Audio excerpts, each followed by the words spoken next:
This is a production of MidPennBroadcasting.com, where over 70 local sporting events a year stream live to your PC, laptop, phone, and tablet. Good afternoon once again, everyone. Welcome back to Chambersburg Area Senior High School. It is the semifinals of the Trojan War Tournament. And today's broadcast is brought to you by F&M Trust. If you're making relationships feels too distant lately, switch to F&M Trust. F&M Trust is local and makes sure banking gets done your way every day. Learn more at fmtrustonline.com. Member FDIC. By Battery Express and more.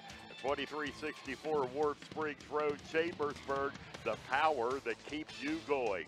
By Premier HVA Services of Greencastle, your local heating and air conditioning professionals. Phone 717-597-9900. By Franklin Hardware and Pet Store, 1975 Philadelphia Avenue in Chambersburg. By Mondor Pharmacy of St. Thomas in Chambersburg and McLaughlin's Drugstore of McConnellsburg. By Sites Jet Lube, 1038 Lincoln Way, West Chambersburg. We use castor oil. It's more than just oil. It's liquid engineering. Getting set for the semifinals here as the field continues to narrow in the Trojan Wars tournament that began yesterday morning, ran all day, and it's been going strong since early this morning. And we are down to semifinal action, and we bring Ed Gottwals back in to tell us all about it. Ed. Afternoon, everybody. Down to the semifinals here. We're going to wrestle on mat 1 and 2. That'll be to our left here. All the semifinals will be there. The other 4 mats will be in play also, but they'll have consolation matches.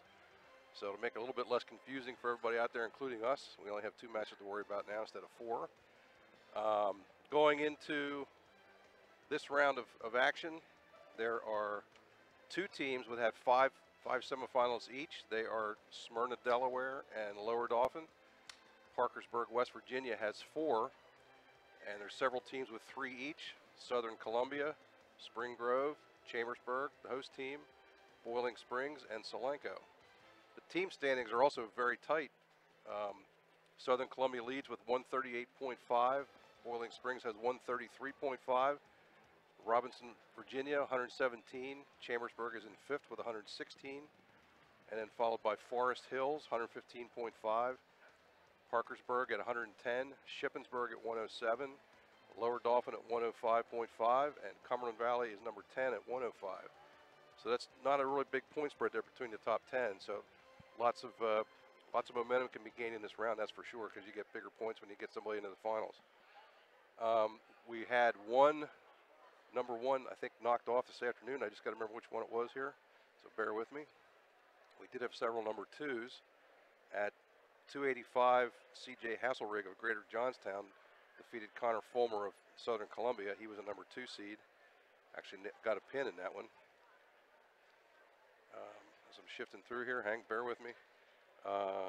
Most of the heavier weights they had chalk on that. At 152, Connor Law of Forest Hills was a number 7 seed. He knocked off number 2, Cade Lynn of Southern Columbia, 6'4". At 145 is the weight where the number 1 went down. That was Greg Baum of Smyrna. He was beaten in a tiebreaker 2-1 by Sammy Tagas of Wilson, D.C.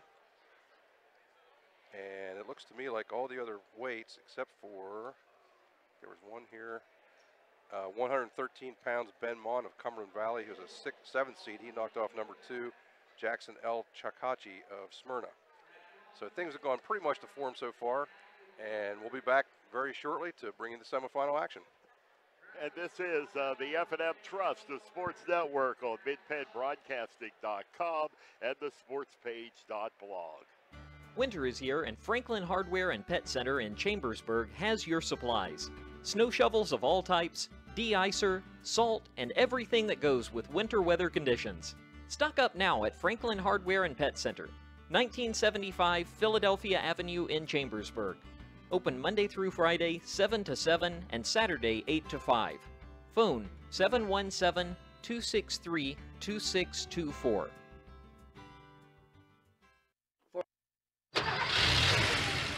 That's the sound of an engine running on the strength of Castrol Edge.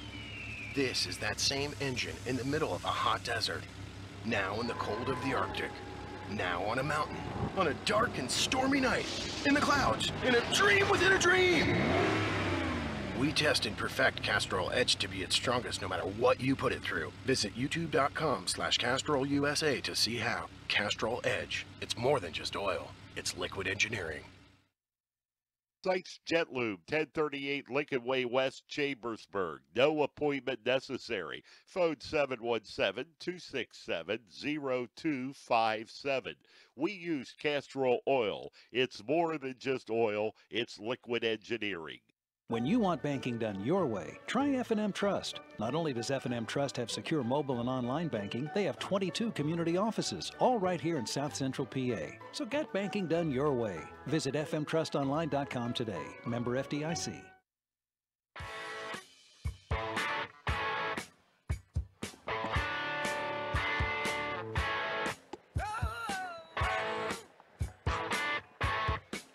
Okay, welcome back to Cassius Fieldhouse for the Trojan Wars Wrestling Tournament, the 4th annual one hosted by Chambersburg's Booster Club.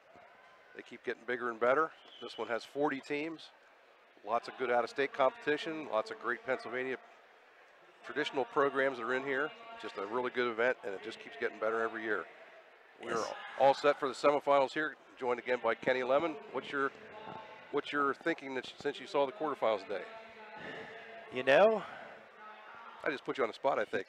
I like it. I mean, I saw a lot of good aggressive wrestling. I saw a lot of good hand fighting. Some guys went for it.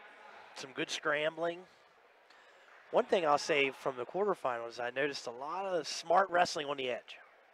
A lot of guys that were up by 2-3 points, knew where they were at, worked the neutral, position to the edge, and didn't give up, points over there. They knew where they were at. They controlled the pace, and so that was one good thing from the quarterfinals. But now we're going to turn up the heat a little bit now. Yep. Because now it's for all the money. So we're going to, we have 2 matches here, 1 and 2 that are one on top of the other one. We may go back and forth a little bit. We'll try to get to as most of the action as we can for you. Yeah. Starting off at 106 here, we have number 1 seed Garrett Donahue of Parkersburg, West Virginia. He's facing Rustin Zelak of Cumberland Valley. He is the 5th seed, knocked off number 4 Ethan Renninger of Robinson in the semifinals. Actually, he crushed him 9-0. Yeah. So he's obviously a really good freshman for Cumberland Valley there. The bottom half of the bracket, we have Joey Nattercola of Smyrna. He's number 3 seed against number 2 Thomas Gradwell of Northeastern High School. So we're going to start on mat number 1. Mat number 1. Be Donahue against Zelak. And the only reason I know how to pronounce that name is because I asked last time. It's D-Z-I-E-L-A-K. I might not have gotten that by guessing. So yeah. No, let's go. I wouldn't have gotten that by guessing. Well, we were talking before the quarterfinals. We were talking about Morello out of Notre Dame, and how that was probably one of our feature matchups. And Donahue controlled that entire match. He did. He was very tough on top. He was tough on top. I think right now, looking at Donahue and Zelak, Donahue looks huge compared to Zelak. Yeah. Yeah, he is a longer, lanky 106-pounder. Yes, he is. You always wonder when I see some of these guys. I wonder what, because not a lot of people cut anymore. Not a whole lot of cutting going on. Yeah. Everybody walks around within 5 or 10 pounds of their weight. That's a good thing. Okay, we have Donahue will be wearing the red singlet, and Zelak will be wearing the black with red trim. And when we switch down to the other mat, we'll have Joey Nattercola of Smyrna in the gray with red trim against Thomas Gradwell of Northeastern. He's wearing orange with black trim. Just about ready to go here. Yep, a little bit of a delay. No big deal. So we're like a minute off schedule here now. I think the officials were still eating pulled pork. That could very well be. That's one thing. You know, days like this, they are long for the officials. Yeah. They do get breaks, obviously, but that's a lot of time to be focusing on your calls and stuff. So. And this is a big tournament. Yep.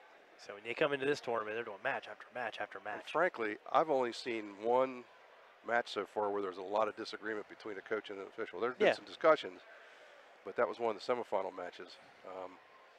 They didn't like how that was going over there, but that's really the first I've seen any kind of outburst at all by a coach. So. Yeah, this is a very, very well-run tournament. And this is a great facility. 2 gyms, mats everywhere. The second tier level's good for, you know, for more seating, and I think whenever Chambersburg put this gym up, that, you know, it was designed for this type of a setup. You know, I actually heard somebody say the other day that when they designed this, they wanted to make it big enough so the whole student body could be in here. It seats 3,000 when all the bleachers are out. Yeah. And they have like 2,300 kids in the school. So there you go. But the benefit is to us because we get a great facility for things like this. Chambersburg also hosts the PAWF states freestyle and Greco-Roman for the last 3-4 years or something like that. So it's the Booster Club does a great job of throwing these events. There's some discussion here with the officials. Look like they're trying to decide assignments and how they're going to rotate. Who's going to go where? They must have been eating instead of discussing that. There you go. Okay. Had some newer officials this year. Yeah, there's some guys I hadn't seen before. You're right. Which is always good. And then I noticed the past couple of years on the middle school, junior high level, where there was some ex-wrestlers. Well, that's good. That are officials. And that's what we want. That's where you got to get them from, no question. They know what they're doing. Well, it looks like we're just about ready here. The wrestlers have been out there pacing around. Looks like mat 4. So we're going to get started on. You can go ahead and do that. We'll get down and we'll start here on mat 4. Mat 4. We have Joey Nattercola of Smyrna, Delaware in the gray against Thomas Gradwell of Northeastern in the orange. This should be a good match. Nattercola is the number 2 seed. Nattercola is number 3. We'll hang here for a little bit, see how this goes. We will try to keep you abreast of the scores and the other match going on as best we can. Speaking of long and lanky 106-pounders, that's Nattercola. Yes.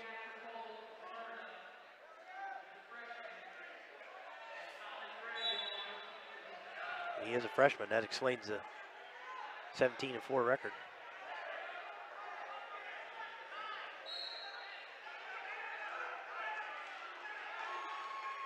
We do have a takedown on the other mat for Donahue, so he's up 2-0 over Zelak of Cumberland Valley.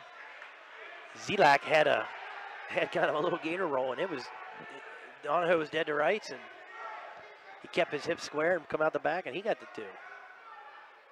No score here on the match you're watching. Gradwell in on a leg. Nattercola countering by sprawling. He's been in on that twice now, hasn't finished it. Nothing worse than you get in there and you get your head stuck underneath, and guy with good hips not going to let you score from there. That's where he is now. He is coming up though now, so got a chance if he can turn this around.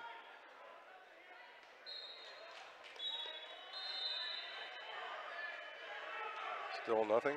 Got his hands locked underneath. Used to be in that situation, you might see a figure 4 to the head, but that's illegal now. Yep. So there's a stalemate. That wasn't going to go anywhere. Yeah, good call, official there. Let's get the guys moving. Deep shot by, there's a nice fireman's carry there by Nattercola. Yeah, that was nice. Got in deep and finished it well. That's the end of the first period. Joey Nattercola of Smyrna, Delaware leads 2-0 over Thomas Gradwell of Northeastern, which is a York County school. Donahue on the other mat, he's still controlling Zelak from top, just like he did the last match. Yep. Nattercola trying to come out from bottom here. Looks like he's going to get at least an escape. Yeah. Going to turn into a reversal instead. Yeah. So he takes a 4-0 lead. And now he's looking for tilt. Oh, he's going to get it. I don't think Yeah, he didn't get the I don't count think there, he did. Yep. First period's over on the other match. Donahue leads 2-0. Donahue, your number 1 seed.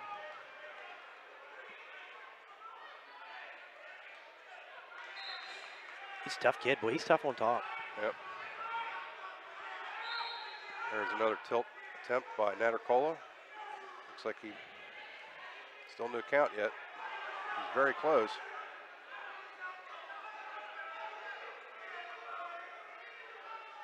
Now, looks like Gradwell's your number 2 seed, Yeah. but that's a little deceiving. Now he's trying to turn him with the bar. Getting close again. He's getting the count for the first time. Yeah. He flattens them hips out. That could be trouble. Now he's going to sit. Got 47 seconds to go. He gets 3 points.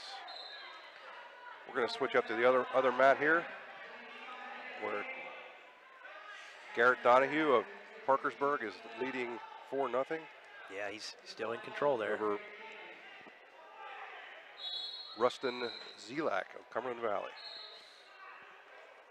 When Donahue gets on top, he hits that tight waist or a half or a wrist, and he just keeps it. Yeah, he was impressive in the quarterfinals. Yeah, he's a smart wrestler. Now he's holding onto the leg. Zelak's doing a pretty good job here getting close, but he's got to get that leg out somehow. Yep. The old whizzer.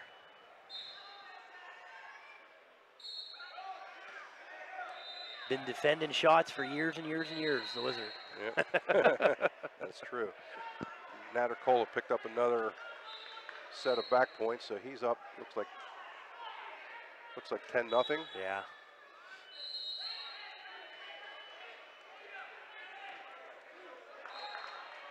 So we have 33 seconds left. Donahue trying to hang on. Kind of let him come to his feet. He's confident enough that he turns in, and there he got what he wanted right there. Yep. Yeah, well, there you go. Got the cradle in, and he's pretty close to the edge. Down to 14 seconds. Oh, that's close. See Zelak trying to get his arm through. There Not it quite. is. It's There a it fall. is. I was just getting ready to say that he let Zelak stand up because he was confident on just going ahead and grabbing the leg, and Zelak had his head down, and he snuffed that cradle right away. Maybe you should have said that. You look like a genius then. But I think you're right. He did kind of, because he was riding so tough otherwise, but he couldn't turn him. Yeah. So in my brain, I'm thinking, why did he just let him stand? Well, that's why. we'll go back to the other 106-pound semifinal here. Joey Nattercola of Smyrna is cruising to a apparent win over Thomas Gradwell of Northeastern, and he may have enough for. Looks like he's got enough for tech fall if he doesn't hit him here. He got double bars again. He's got 12-0, and he already has 3 points ready. He's just going to give him a chance to get a pin here, and he might. Yeah. Working hard for it. Whatever happens here, it's done. Still 27 seconds left. And there's the pin. There's the fall. Both of those matches were falls. Yep. So that should be a decent final. So now we'll go up to mat number 1. We have number 1 seed Aaron Howell of J.W. Robinson. He's in the gold jersey, and he's up against T.J. England of Archbishop Wood. Howell was a Virginia State champion last year. And he showed some serious quicks in the quarterfinal round. Yes, he did, but here's my guess. This is what we're going to see. We're going to see what's going on here. Well, nice countering by England there. Yeah, England's tough. That's why I'm saying. And we'll see if he's the real deal or not here. Yeah, England's got in the last couple of years, he's got a 46-4 record. Howell has a 61-8 record. So these guys are both big-time winners. Yeah. And it looks to me, style-wise, that England is a great scrambler wrestler, just from watching him here for a minute. The other 113-pound match has started, and Cole Wilson of Northeastern has already jumped to a 4-0 lead over Ben Mon of Cumberland Valley. Got a quick takedown and a turn. That was the kid against Russell from Ship that we watched, and he just controlled from top for literally 2 periods. Yep.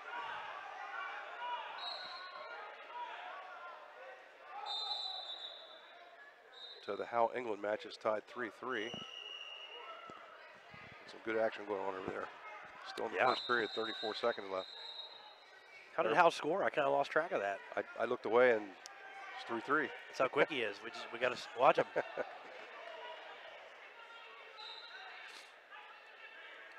England looks like a big 113-pounder. He does. He's got a set of shoulders on him. Does. He stopped that shot cold. Looks like Howell's carrying the action here, but he's getting blocked at every time he tries something. He's kind of starting the movement. Yes. We got short time, 3-3. 6 seconds left. Is that the still first period over there? I think so, yeah. Okay. That's where it's going to end. Yep. 3-3 tie after 1. Aaron Howell of J.W. Robinson in the gold singlet, and T.J. England of Archbishop Wood in the dark colored jersey. So England would technically be the 4th. Not only technically, he would be the 4th. Yeah, 4th seed. Well, I'm kind of a little bit confused because if you look down low, we got a 41-17. That's the 2nd seed. He's 48-4 as the 4th. Then again, maybe there's a matchup situation there that we don't know about. And you know, seeding-wise, it's head-to-head. So who knows? Maybe they wrestle. It's possible in one of those tournaments. Yeah, because he's Delaware and England's Philly area. Yeah. In the other match, Cole Wilson has a 4-1 lead after 1 period over. He's from Northeastern over Ben Mon of Cumberland Valley. My guess is Mon is thinking, I'd like to keep this match neutral. Although he did get taken down earlier. Right now, England is riding Howell, trying to throw in a cradle. Oh, called potentially dangerous hold there. Yeah, not sure what that was. I was kind of interested to see where that match was going on that one. Yeah.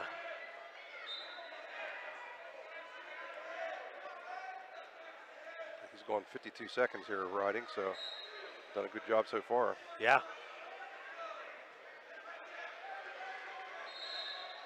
Wilson just tacked on another takedown, so he leads 6-1 over Mon. He likes to throw a half in, just kind of sit there and hold it. Yeah, he's working. Howell gets free a little. He got one leg free. England trying to trip him, get him back down to the mat. Howell's got some balance, doesn't he? Yes, he does. Very close to stalling call there on his feet.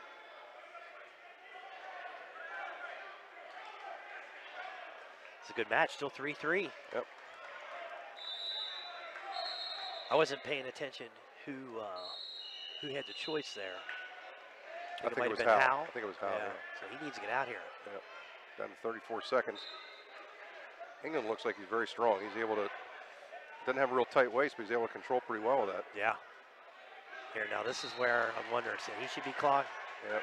That's the 3rd or 4th time he's dropped to that single. This official's got to be aware of that. There it is. There it is. Yep. Stall warning on top. 18 seconds left in the 2nd period. Here's your dreaded short time in a tie match. Yep. In a tie match where the coach is saying, please don't let him get an escape here. He's kind of sitting on his hips. Yep. Yeah, I don't think he doesn't want Howell to get free at all because they can use his quickness. Yeah. So the period's going to end with a 3-3 tie. Yeah, that was close. Yep. So now it looks England will probably take bottom. Yep. Yeah. In the other match, Ben Mon scored. Looks like a reversal, so he's now trailing 6-3 to Cole Wilson of Northeastern. Yeah, he's still in it. He is on top.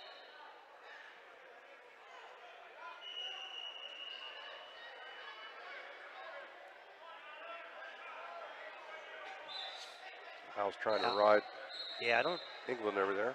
And he's on his feet too, not really. There he takes him to the mat. He's got a pretty good tight waist as well. Pretty evenly matched wrestlers over there, I'd say. If I had to put a position on Hal, I'd say neutral. Yeah. He's not really doing a whole lot on top, but he is hanging on. Kind of, yeah. I think both wrestlers realize it's going to come down to the last takedown. Got a minute 11 left. So here you run into the decision. Do I cut him and give him a little bit of time to work neutral? Or do I try and ride him? Because an escape wins it. I mean, if he gets an escape with 5 seconds on the clock, it's going to be tough on Hal. So there you go. See, there you go. So Hal needs a takedown. He's got a takedown. He's got 50 seconds. Oh, nice. That was nice. Just got to take it to the mat. If he can take it to the mat and get behind. He did. There he is. 5-4 lead for Hal with still plenty of time. 40 seconds to go. Now he's going to ride some more. Ooh. Boy, England really throws his hips on that, doesn't he? He does. Oh, that was close. Looks like he stopped then. He had it, I think, then he stopped. 25 seconds. So it comes down to an escape to tie. Mon has made the lead down to 6-4, so he's still in it.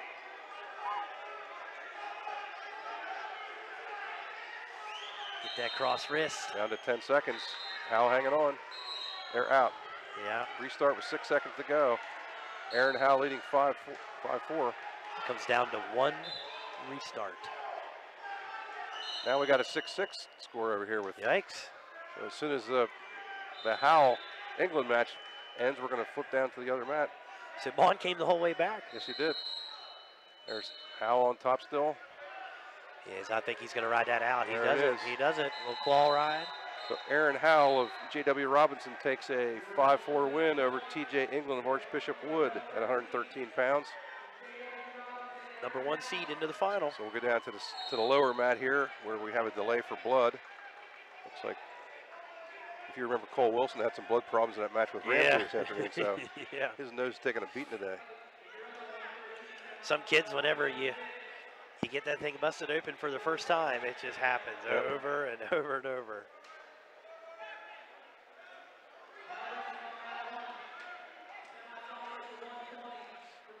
Well, while we're waiting for that, let's go back up to the first mat. Jarrett Lane of Southern Columbia is the #1 seed at 120. Yeah. He was 43-0 and won states last year in Pennsylvania. Obviously the #1 seed. So he's decent. Yes, he is. Yeah, he's okay. he's just decent, huh? No. No, he's tough. He's very tough. It's going to be a tall order for Herzing. And he is facing Tyler Herzing of St. Mary's. And Lane has a 2-0 lead already. Let's go back over to the last match at 113 here. Cole Wilson of Northeastern and Ben Mott of Cumberland Valley. Wilson got an escape to lead 7-6. Yeah. 33 seconds to go. Mon has made a nice comeback here. He was down 6-2. Got it tied at 6-6. Now it's 7-6 Wilson. Yep. 21 seconds to go. left, so Mon's going to have to go crazy here. It's a good shot by Mon. He's in tight. There's that whizzer. Wilson trying to hang on to the leg. Back door. He's going to be close. 10 seconds. Boy, see nothing yet. This is really close. Oh, it is. He's hanging on. Oh. He's hanging on. Not sure what to think of 2 that. 2 seconds. That's going to be it. Oh my gosh. Wilson's going to hang on for a 7-6 victory over Ben Mon. We got more blood, but he'll take it. It is what it is. I mean, he had the ankle locked, even though he was kind of on his head. You know, you can't really call that control, so it is what it is. Now,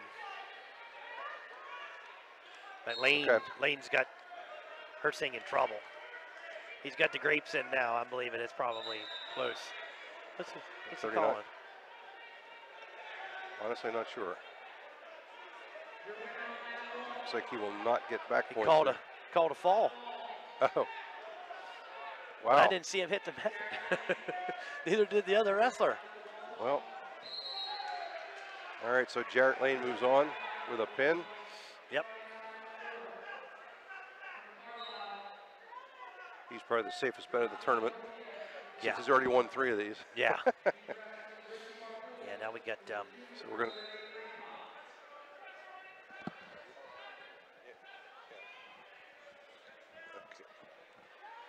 We now have at 120 pounds Rafael Portilla of Carlisle in the green singlet, and we have Richie Markulix of Notre Dame Green Pond in the navy singlet down on. And the other semifinal, this one is the 126, is in the blue is Cole Grove of Chambersburg, and he's facing Dalton Rohrbaugh, the #1 seed from Spring Grove. Yeah, it's gonna be tough. Let's go up to the,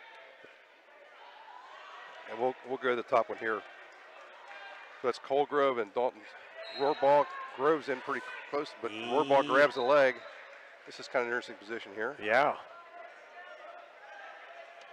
It's kind of like get your hips higher than the other guy, quicker. Yeah. Grove is in great position, but Rohrbaugh's fought back now. He was. Real good scramble by both. They're going to call a stalemate. Whew, I could have went either way there. Yep. Rohrbaugh made states in Pennsylvania last year, and Grove just missed.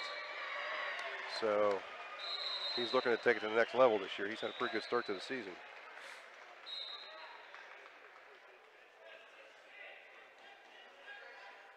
Cole Grove, he actually got a kind of a late start on wrestling, but he's come along the past couple of years.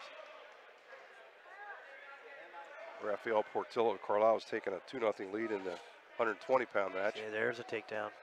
There's Rohrbaugh with 2.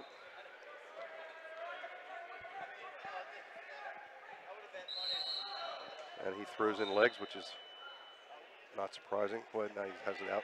Spring Grove seems to do an awful lot of that from what I've seen. Yeah.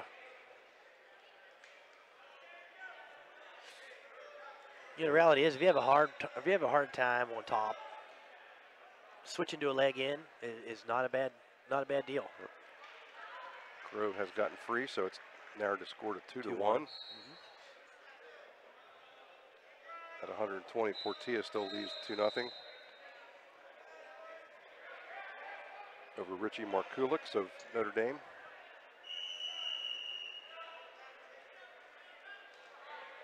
Portilla. Kolka's got an escape there. There's the end of the first period in the Rohrbaugh Grove match. 2-1 Rohrbaugh. Rohrbaugh is the top seed, and Grove was the 5th seed, knocked off #4 Eric Dreyer of Washington, West Virginia, on a major 13-0. I was gonna say, pretty handily, huh? He did.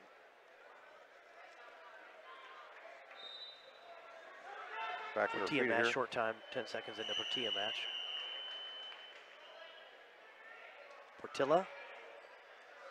I'm not sure which it is. Portilla, Portilla. Portilla, Portilla. Call him Raphael. There you go. That period ends with a 2-1 lead by Portilla. This match, both guys, Cole Grove's in tight. He missed a chance to get the gets, double. Yeah, he gets in there and can't finish.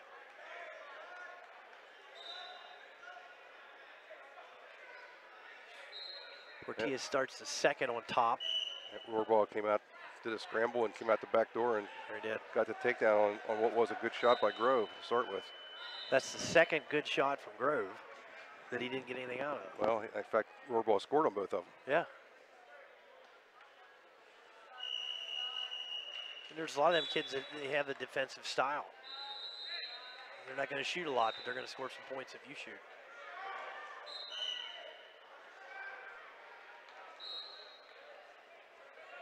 .55 seconds, mat 1.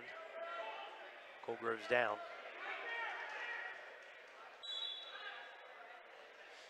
Richie Markulix just got a reversal on Rafael Portilla. He now takes a 3-2 lead. Yeah. In the second period. Grove just grabbed an escape, so it's now 4-2 in Rohrbaugh's favor.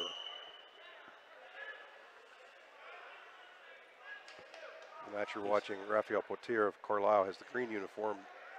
Richie Markulix of Notre Dame blue. He's keeping that wrist.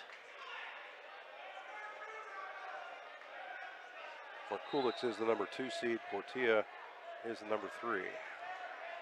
A lot of these upper tier wrestlers are pretty good on top nowadays. And on the other mat, Rohrball gets another Just got takedown. another 2. Yeah. 6-2 lead over Cole Grove. It's going to be a tough third period. Cole scores some points. That time he initiated the action from his feet. Yeah.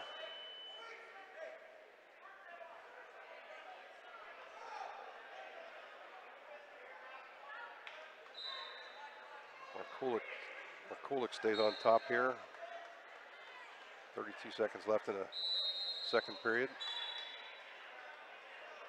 He holds a 3-2 lead over Rafael Portillo of Carlisle. This is where it is here. Where are we at? 38 seconds left. 3-2. Like, yeah. Oh, this is second period. Yep. So we got another period left. I was going to say, I was hoping that this wasn't the third because Portillo didn't look too desperate to come off bottom. No. Down to 19 seconds and that. Got a stall warning on There's bottom. Stall, yeah. See, He really hadn't done anything. You're yeah, right. That kind of woke him up. Yeah.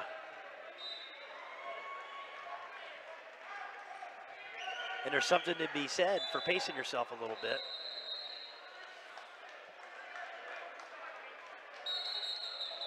I'm guessing he'll be on bottom to start third period.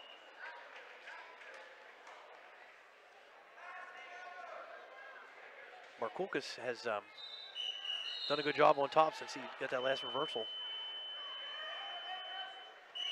4 seconds left. Trying to hold him in bounds. Not going to quite. Yeah, it did go out. Timeout. So Richie So Markulix green choice. of Notre Dame has a 3-2 lead. Looks like Portilla chose to go neutral. He says, I was not liking that bottom position too much. Yep. The other match, Dalton Rohrball's in on a single against Grove. I think. Grove fights him off. Yeah, he did. And he got a good shot. Oh, nice shot. Couldn't quite get both feet in. He had one in, but not two. Maybe we go to the college style. You got a toe in, you're good. Well, that would have counted then. Yeah. Grove's still down 6-2.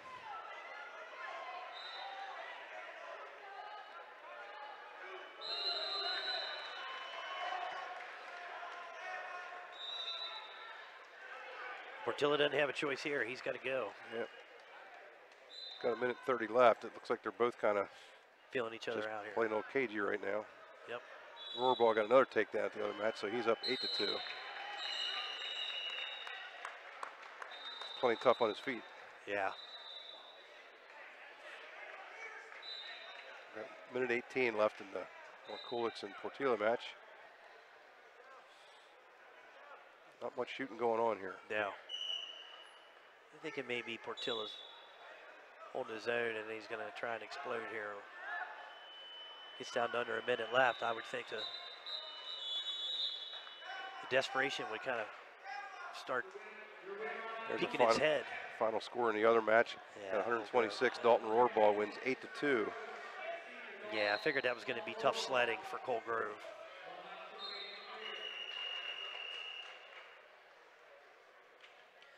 With Rohrball being the #1 seed, coming in 45-5. Yep.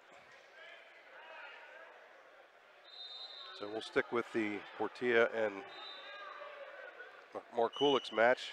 Yeah, see who's going to do this. At 132 on mat 1 will be Nick Nattercola of Smyrna, Delaware against Clay Baker of Spring Grove. We'll get to that one shortly.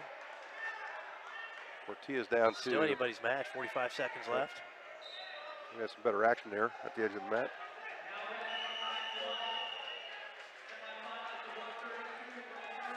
You know, the best wrestlers are the ones that can stay calm, whether they're down a point or up a point, and do what they have to. Now, Portillo had his head down. Yep. I think he banged his head. Yeah, because he didn't move. He did not move. Markulix just spun behind for the takedown. They're going to give that to him. But I think you're right. I think they probably just banged heads. I think he banged heads or banged his knee when he took a shot. We'll slide up for a while here to the other match going on is Nick Nattercola from Smyrna, Delaware is in the gray with a red trim. He's going against Clay Baker of Spring Grove. Baker has the blue and white uniform on. And Baker currently holds a 2-1 lead. Got to take down and give the escape. You got Narnicola as a Delaware State champion? Yes. Okay.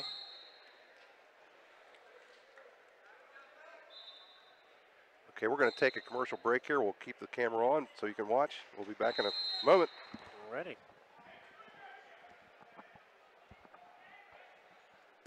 Battery Express and more. And more means batteries for cars, trucks, heavy equipment, boats, ATVs, including computers, laptops, watches, security systems, and dog collars. Battery Express and more. The power that keeps you going. 2364 Warm Spring Road, Chambersburg. Open Monday through Friday, 8 to 5, Saturday, 8 to 12. Phone 717-331-6996. Mondor Pharmacy in St. Thomas and Mercersburg, and McLaughlin's Drugstore of McConnellsburg, your friendly neighborhood pharmacy. Free delivery and drive-through at all 3 locations. We carry Willow Tree products as well as other gift items. Mondor Pharmacy of St. Thomas and Mercersburg, and McLaughlin's Drugstore of McConnellsburg. Open Monday through Friday, 9 a.m. to 7 p.m., and Saturday, 9 a.m. to 3 p.m. You can count on Premier HVAC Services of Greencastle for all your heating and cooling needs. Same-day service, free estimates, 24-hour emergency services, and free second opinions. Phone 717-597-9900 or visit us online at premierhvacpa.com. Premier HVAC Services of Greencastle, your local heating and air conditioning professionals.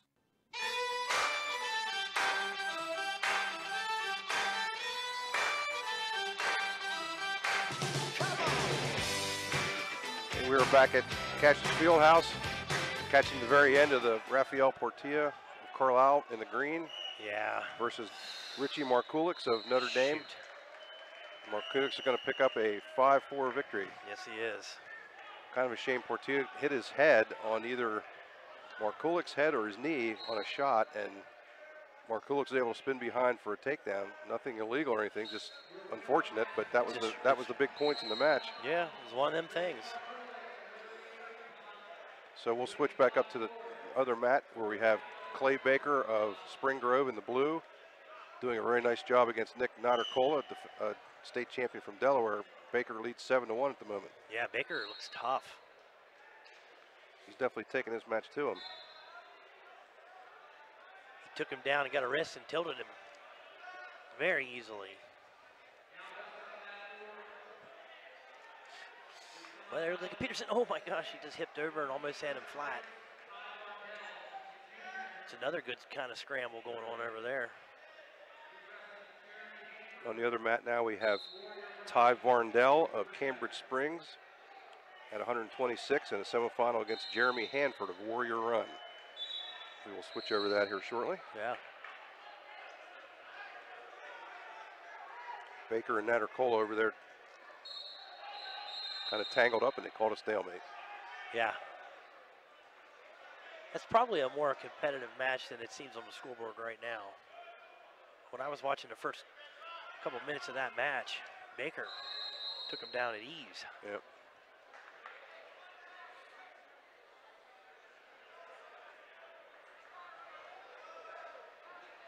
Oh, man.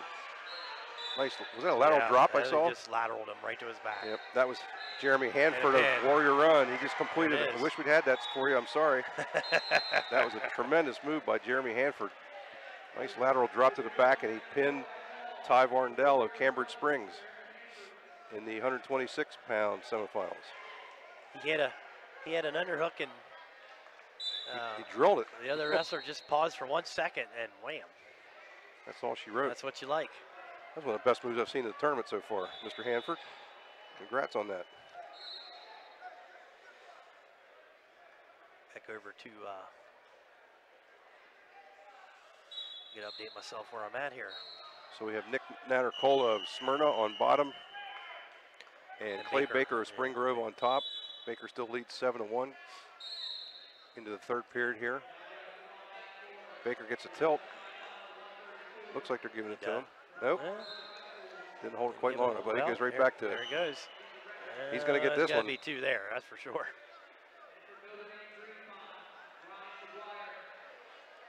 Baker's looking very good in this match. He does.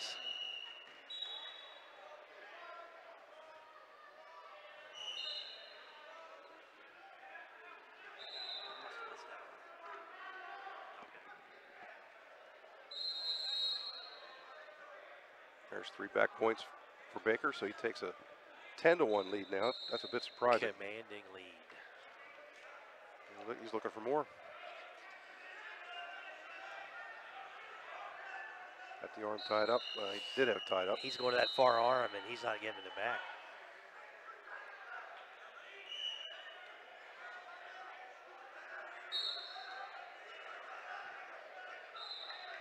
Baker out of Spring Grove.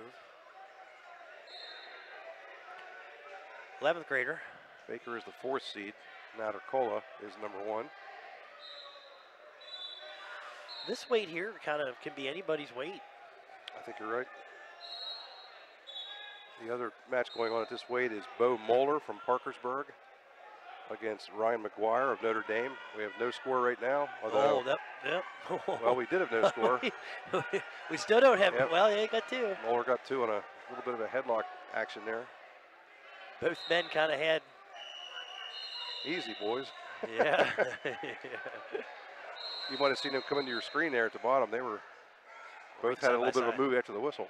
I made a comment last time. If you notice where the red line ends and the other mat is, it's kind of tight there. So it is. The officials kind of got to watch each other, but they've done a great job up to this point.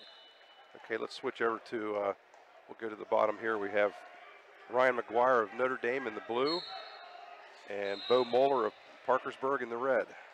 Right now, Moeller holds a 2-0 lead after that throw. And this is a 132-pound semifinal. Yeah. And Clay Baker finished off his win over Nate Natarcola. I didn't catch the final score, but it was like 10-1, so that was. Yeah, I'm not sure if it was a tech or it timed out, but it was considerable. So the next match on number 1 will be 138 pounds. Colin Myers of Boiling Springs against Gray Charles of Solanco. 2 District 3 wrestlers there. I think that's going to be a good one. Still 2-1 down here. 19 seconds left, first period. And McGuire got out for the escape. Wow, Moeller.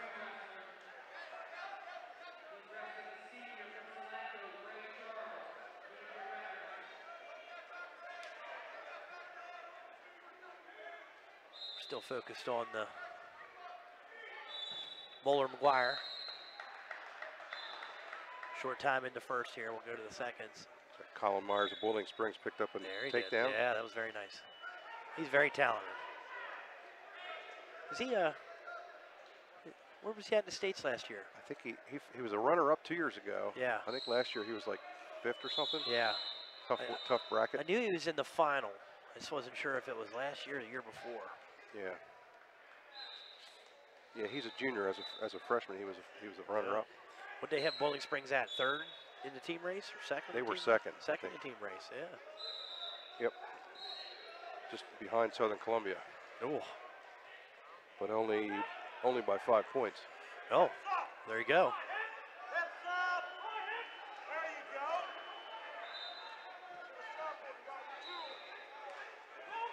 Right now we have Ryan McGuire has taken a 3-2 lead over Bo Moeller.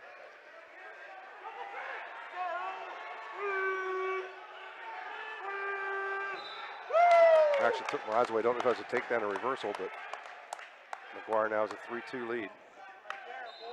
And McGuire's had some. He had a pin in the first round, but he won 3-1, and then he won 5-4 this morning. Yeah, that was a really. I think he's had some tight matches. He kind of hung on to that one against Russell Zimmerman in Cumberland Valley. We were talking about his Runshaw match, and then we went to the Zimmerman match. Colin Myers just completed a fall. That didn't take very long. No, he cinched up a headlock and ended it quick. I remember correctly, he was banged up last year. He had some injuries. I think Yes. I think he's healthy now. Yeah. So Still 3-2 over here with McGuire and Moeller. So the next match on mat 1 will be Sammy Togus of Wilson, D.C. He upset the number 1 seed Greg Baum of Smyrna in the quarterfinals. He will face Joey Stoke of Lower Dauphin. This is 145. Yeah. So Myers. McGuire still holding the 3-2 lead here in the match you were watching.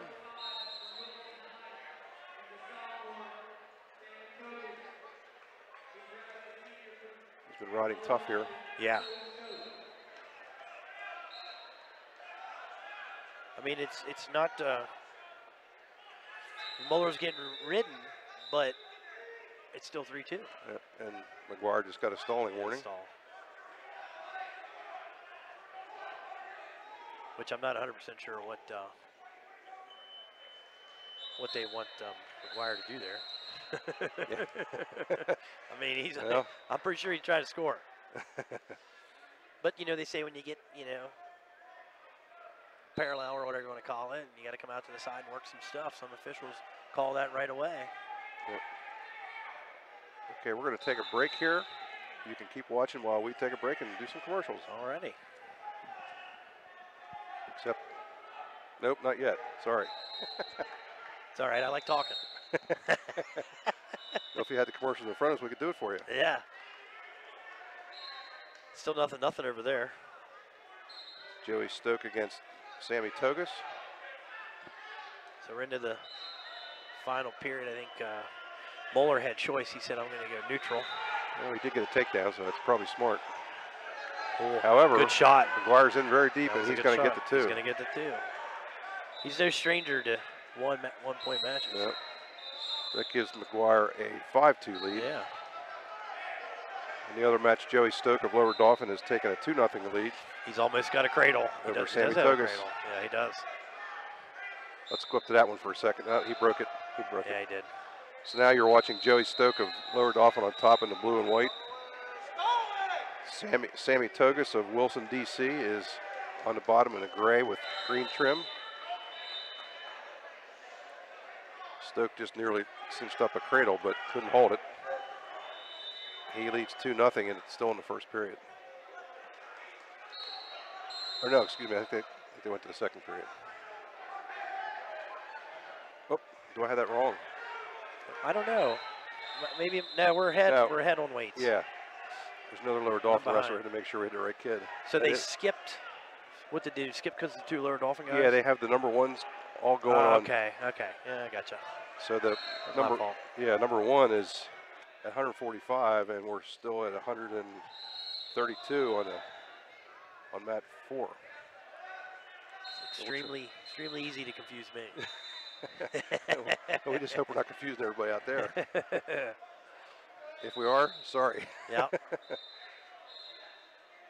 So McGuire's ahead 5-3 now in the third period. Yeah. And he's on top. He's trying to burn, my guess he's trying to burn 20, 30 seconds on top so that if he does let the escape, he's still in decent shape time-wise. And he has been warned for stalling once. Who does a caution? The match you're watching, Stoke is maintaining a good leg ride on Togus. He is. So that would be, yeah, okay, I gotcha. We're going to switch back down to this mat. So Ryan McGuire of Notre Dame is riding Bo Moeller of Parkersburg, West Virginia. McGuire is holding a 5-3 lead with 46 seconds to go. He's trying to cradle. He's done a better job on top this period in terms of trying some stuff. Yeah. I think he's just wearing Moeller out from top. Yeah, he's done a nice job. A lot of movement, not kind of staying in one place. Down to 23 seconds there with a restart. Now he gave 1 red there. I'm not sure what he's expecting him to do. Wow, but yeah, he did, didn't he? I mean, he was shifting side to side, Try to cradle. He tried to cradle. So 23 seconds. That was a caution. Well, Yep. I'm not going to comment. I'm not down there coaching. I'm not going to comment. Yep. 17. Yeah, my guess is with the pressure that McGuire's had, it shouldn't be too difficult. But I also think, I was going to say, I wouldn't drop to a leg if I were him, though. That's probably going to cost him a point. Well, yeah, he's going to. If he does that, there better be about 3 seconds left on the clock. Down to 16 there. Moeller. And, Boy, that. Moeller got away with a pretty quick He start got away there. with one there. But McGuire did hang on. He's gotten several cautions now, so what? Double caution's a point. I think he. Be careful. I think he got that one. He did. McGuire has 11 seconds to ride here. He took him back down. He did what he needed to do there. Just couldn't keep him in bounds. 7 to go. Second, let him on his feet too much. He doesn't want another stall call. Nope. So he's got 7 seconds to keep that pressure. And there's a caution on red again. That's should be a point for McGuire. Yeah, I it was is. going to say. 6-4. That's a huge difference. Yep. Now he can let him go if he wanted to. He was kind of flirting with disaster, wasn't he, Ed? Yep. But even a stall call now won't win the match or won't tie the match. No. Down to 1 second Second left. We're done there. So McGuire, again, does what he needs to do.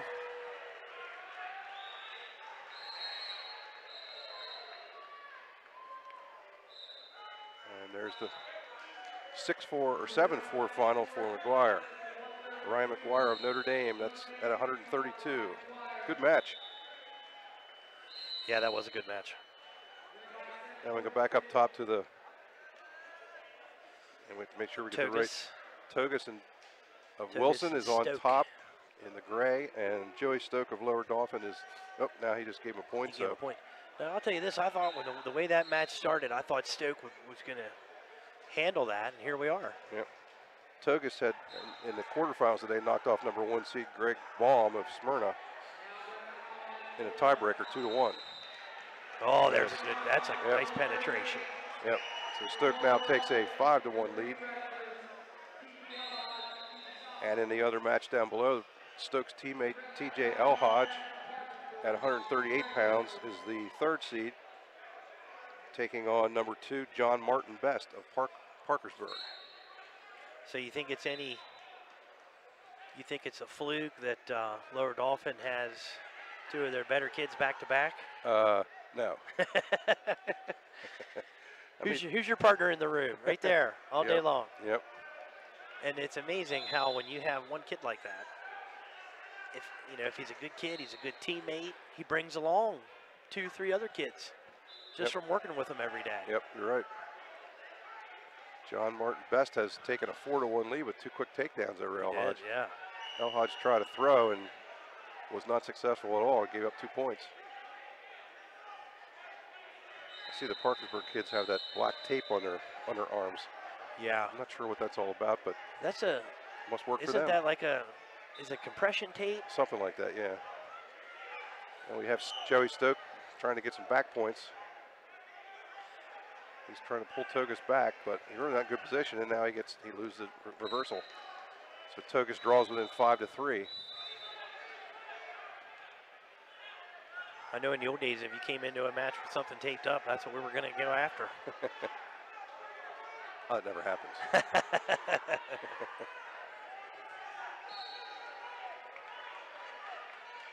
I don't know. Oh, that was nice.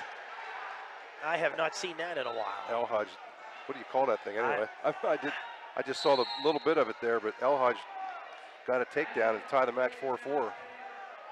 Used to be that if you had a leg elevated and you sat behind and kicked behind on the other leg, it was illegal.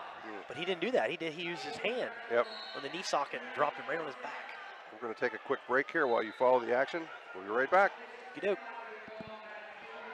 There are so many things to get done this time of year. Don't get me wrong, it's all good, but man, it can get overwhelming, especially the money. That's why I prefer F&M Trust for my banking. F&M Trust has all the mobile and online tools I need to keep on top of finances, and they have 22 locations, every one of them right here in South Central PA. That's 100% local to me, and it's banking done my way every day.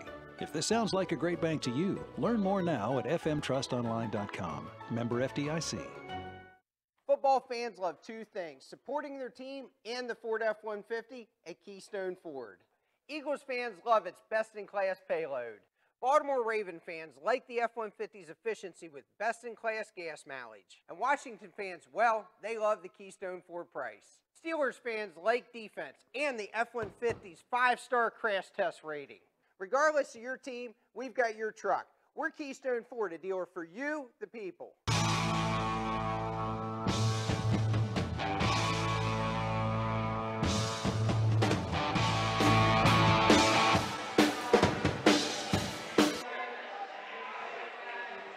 Alrighty, we're back. Semifinals, Trojan Wars. Trying to catch up on what map we're looking at here for, well, right now we're on the best Elijah match. Oh, this is anybody's match at this point in time. 4-4, 111 in the second.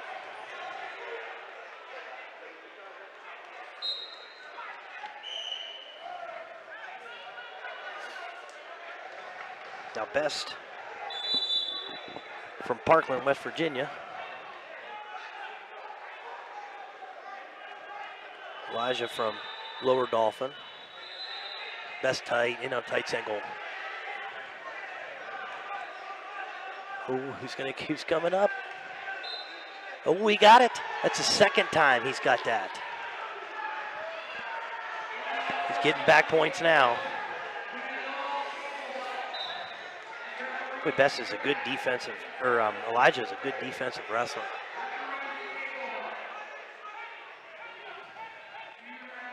Over on Matt.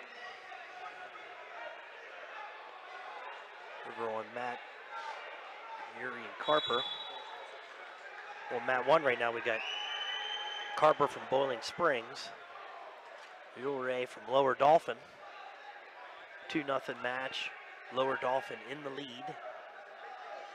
And on mat 4, it's now 9-4 for Elijah.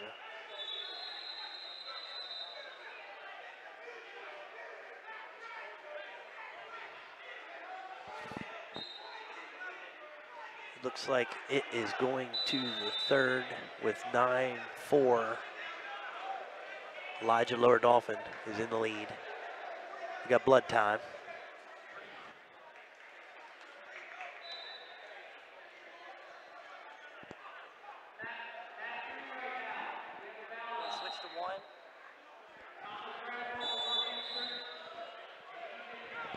Alrighty, focus a little bit here on this is 152.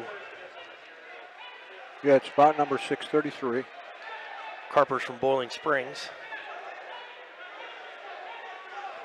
Ray from Lower Dolphin. Ray is number 1 seed, 10th grader. Carper would be 5, yeah. Caden Carper. Bowling Springs making a good showing here in the semifinals. We got blood time on mat 4. That's why we're focused on mat 1. Looks like we got blood time over there too. Both matches. In the meantime, there's some Concy matches going on. Look like heavier. Some of the heavy guys. Now at the last minute, they brought in the JVs. So there's been continual wrestling going on. That's great for the JV kids. It gives them some bad time in a situation like this. Yeah, that's great to see. I saw 12 to 15 in many of the brackets at weigh-ins this morning. Yeah. Yesterday morning. Especially in high school level, there's not a lot of teams that have 10 JV wrestlers. So if you got a bunch of JV wrestlers, it's tough to find mat time. So something like this is perfect. And they feel like they're part of the show. Well, they're getting the focus of attention now because everyone else is bleeding. This best match started again.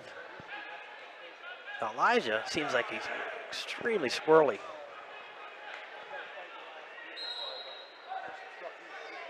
You remember Tom Best from Williamsport back in the 92, 93 era? He was a headlock master. Made it to the state finals 2 years in a row. That's why when I saw Best and I saw his red singlet, I thought, oh my gosh. Well, then I realized he's from West Virginia.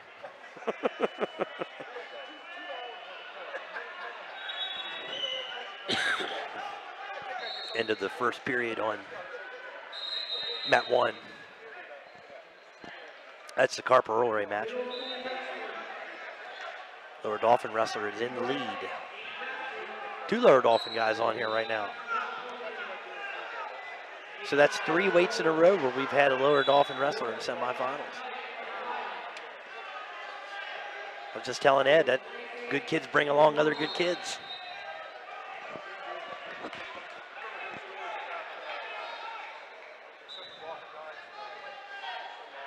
(10-4). I think Elijah's got a decent enough lead now. If he's smart, he's going to be fine. 37 seconds left. We're focused on 1.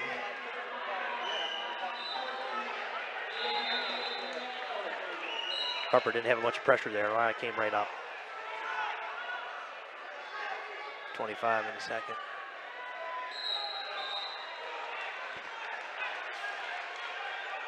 Still anybody's. It's only 3-0.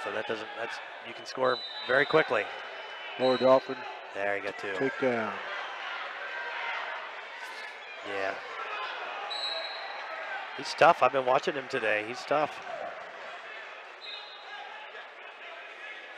Now 12-6 on the other mat. It's going to finish that way.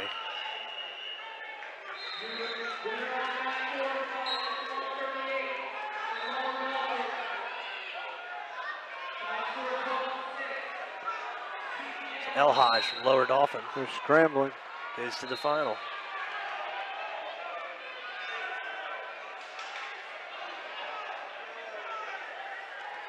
Yeah, that's Carter. Now up on mat 4. That's Carter from Parksburg. And Finke.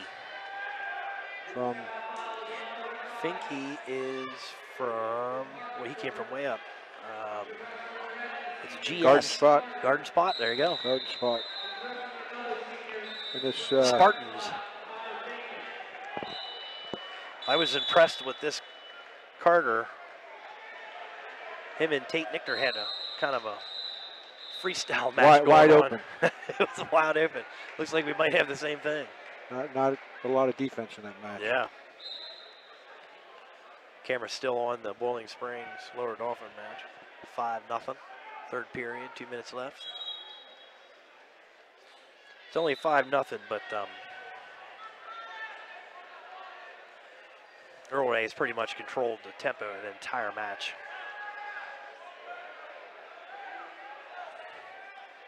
Which is to say he's riding tough.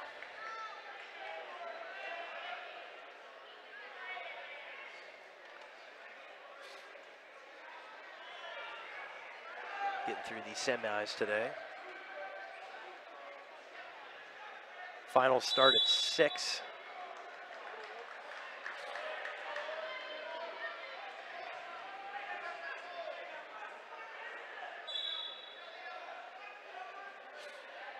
Update the other match, still 0-0.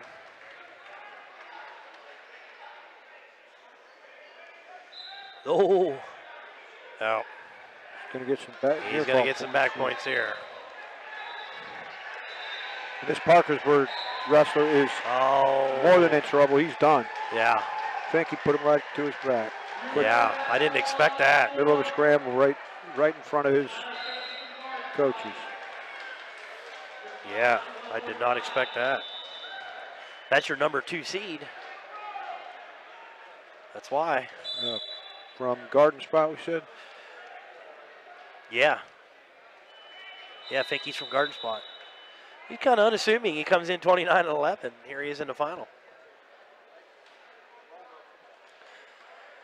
Got blood again on 1. And you want to jump to 4?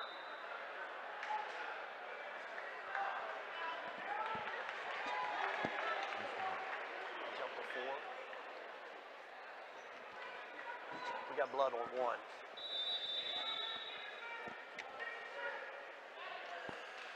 Alrighty, we're getting ready to start the Brent Eyes Connor Law match.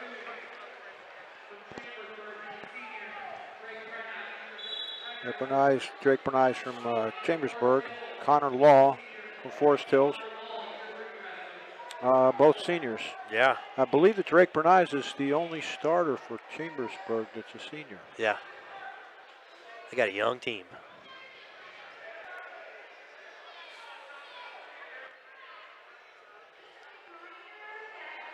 Sure, the tournament being in Chambersburg and Brent Eyes, we want to see some finalists. Well, that garden spot match, I think he was a 7th seed. Yeah, oh yeah? Ooh, that would have been an upset.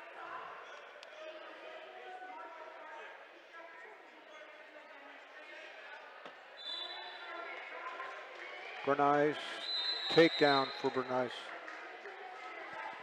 And out of Yeah, bounds. you're right. He beat the number 2 seed in the quarters, 4-1. Then he pinned, was that number 3 seed, Carter?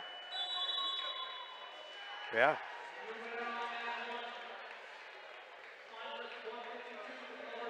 We're still here with Brent Eyes and Law, Connor Law.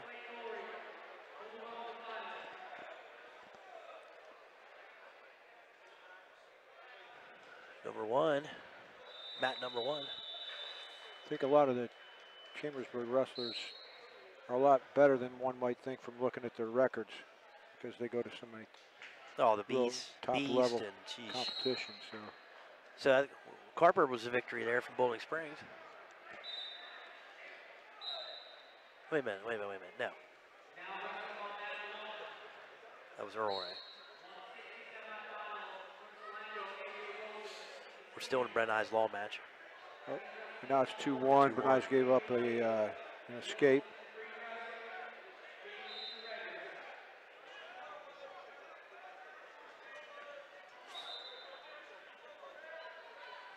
Ooh, Law's in tight. It was a nice little sweep. Oh, they caught him on the edge. Nobody. We're back neutral.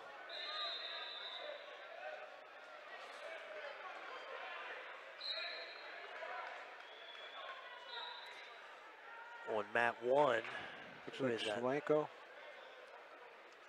Cumberland Valley. Yeah. Be Wilson from Solanco. And Davis. That Davis is from that Delaware school. Smyrna. We're still in the Brent Eyes match. Brent Eyes got his ankle picked, but still on their feet. They went out of bounds. Working the edge. That's the end of the first period. And it'll be Brent Eyes' choice. And he defers his choice. His opponent takes down.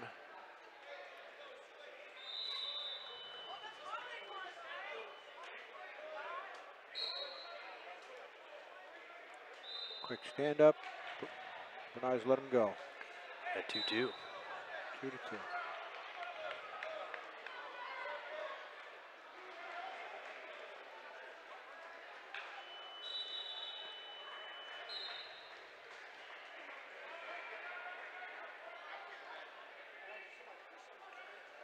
All right. 2, take, no. Is that 2? No. I thought he was pointing 2. They're kind of, both of them been working the edge. Still nothing on mat 1.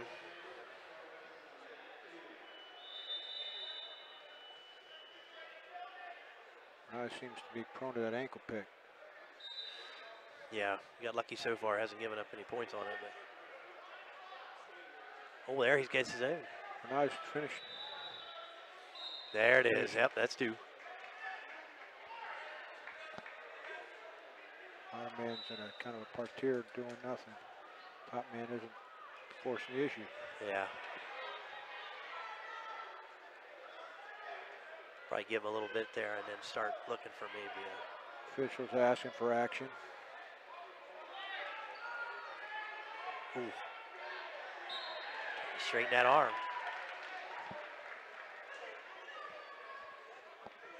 Still nothing on 1.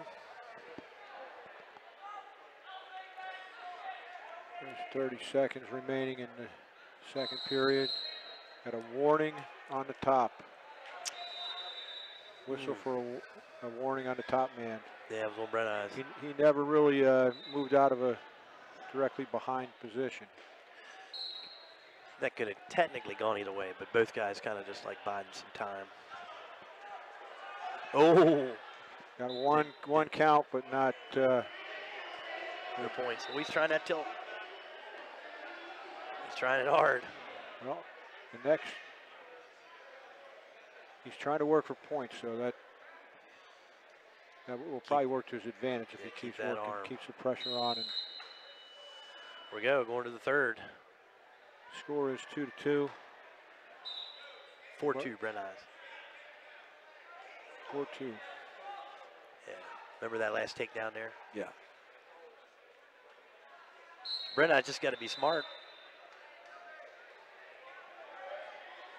Not get stuck. You never know. Get somebody that's got it. Somebody really good on top. Somebody that's got something unusual on top. If they really accomplish that, you can get yourself in trouble. That's one of the things with some of these schools coming from different areas. You don't really notice what some of these guys are really, really good at.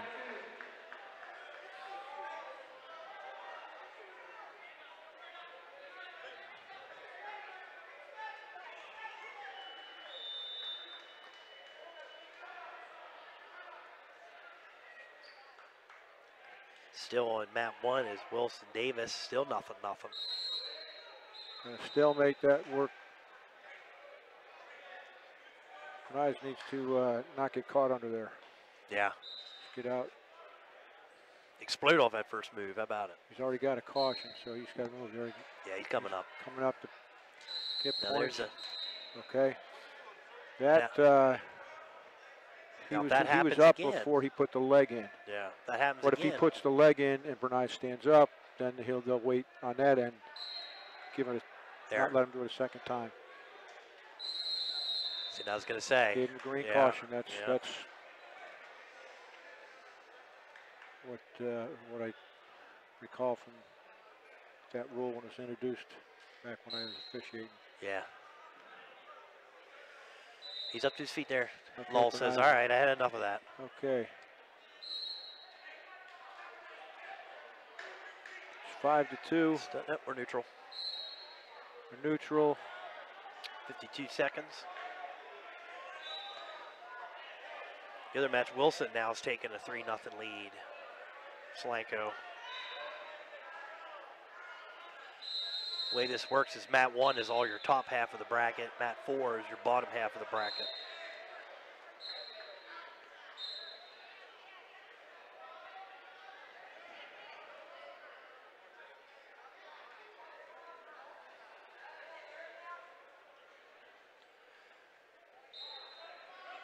Brent Eyes has to, I don't know, does Brent Eyes have a stalling warning? Yes, he does. Okay. So he can't be too cautious.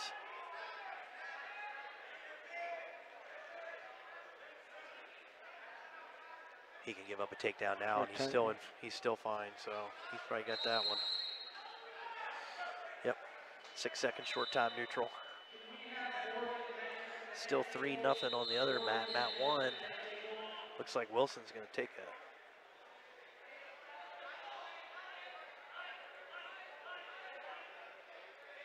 Seconds, yeah, it's 5-2. Chamberlain Brent Eyes goes into the final, 152. Wilson and Davis, mat 1. Hey,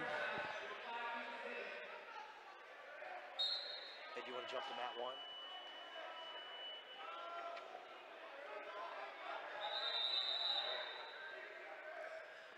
Yeah, that's the Wilson-Davis match. 3-0, 23 seconds on the clock. And that match was 0-0 for the longest time. And then Wilson got a reversal or an escape and a takedown right at the beginning of the third. That's where we got 3-0. And Wilson's from Solanco. Davis is like Smyrna. Yeah. Yeah, it's a short time now. He's just going to be, well, wait a minute now. Takedown ties it up. It's time. That's it. So Wilson goes into the finals from Solanco, number 1 seed. 3-1 score. And down here we have Halliday from Southern Columbia and Hinson, Spring Grove. Spring Grove has had a pretty solid program the last several years now. They do. They've made it into the Final Four at districts a few times. A lot of small town schools in Pennsylvania they like to wrestle. Halliday's another Southern Columbia wrestler.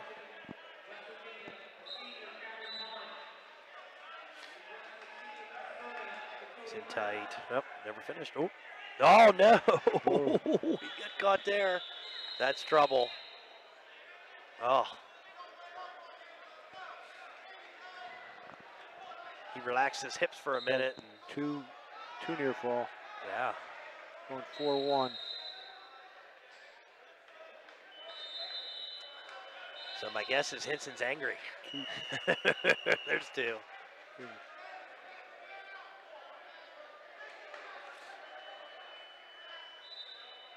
And Hinson is the number 2 seed in 43-4. Was his seeding record. That's pretty solid, given part of that would have been a New York State tournament, New York, Pennsylvania State tournament. Halliday 25-11, you'd think, this is probably going to be a good match, but that doesn't mean anything.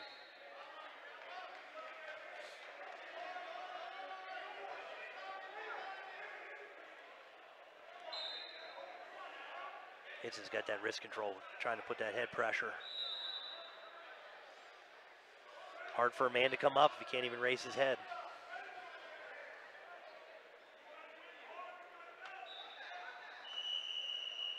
Okay, end of the first. Benefits of that little lateral to the back. Halliday still got a 4-3 lead. So mat 1.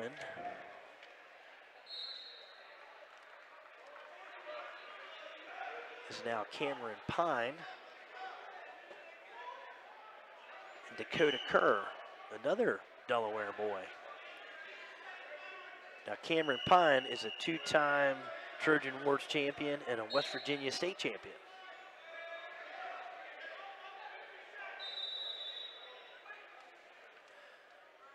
And he's already up 2-0. Our camera is on mat 4, still with the Hinson.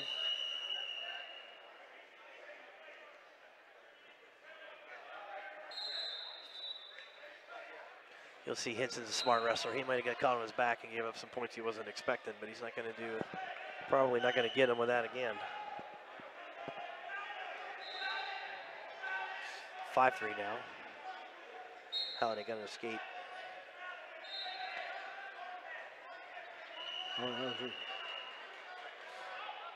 Explosive counters. Yeah, that's how he got him that first time.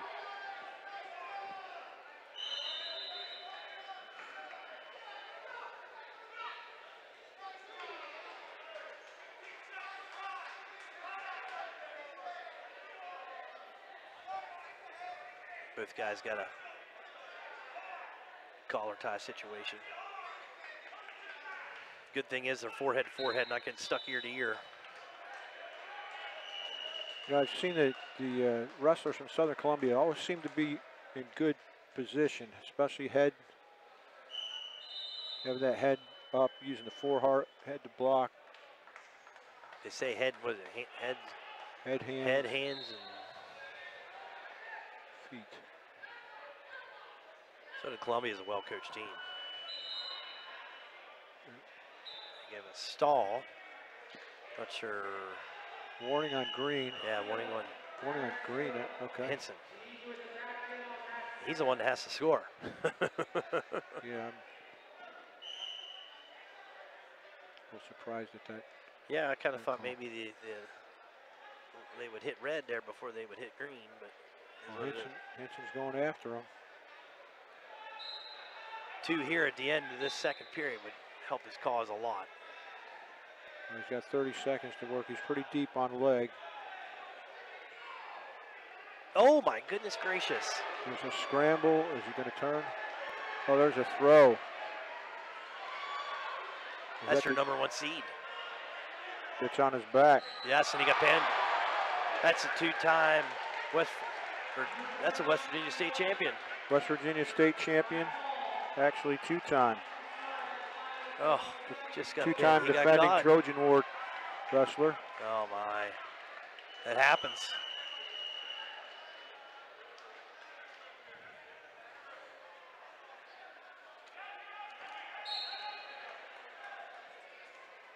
Not sure what's going on at the table, but yeah, there's got unsportsmanlike conduct and. Huh. I didn't actually see the throw. I was looking at the other mat. To be honest, it was Just Pine had Kerr on his back, and Kerr somehow hooked the head and rolled him right over his own shoulders and put him on his back. It was crazy. There's a number 1 seed getting pinned. Wow. Well, we're at about 6:39, which is the top end of 182 weight class. Its top seed is Sheldesky from Lewistown, and he is wrestling Gavin Grimm. Halliday Henson here is 5-5 now. Henson worked his way back after getting stuck on his back. Halliday's on top, so he's going to try and work out the last 1 minute and 30 seconds.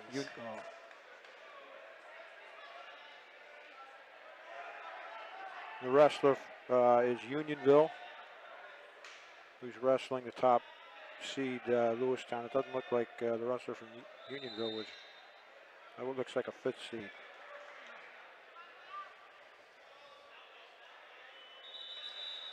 Come down the last minute on the Henson Halliday. Still 5-5. Now they got red for stalling on that one.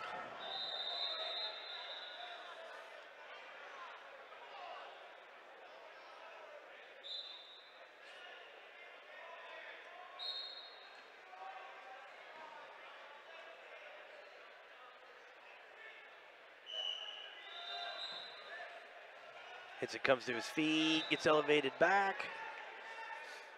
He's got to get an escape.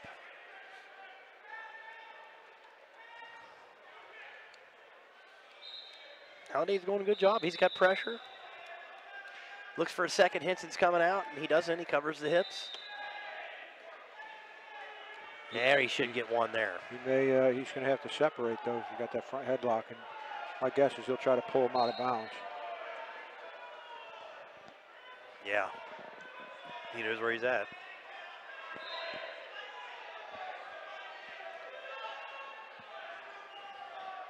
Got the escape. Yeah, he get it. Yeah. Got 6.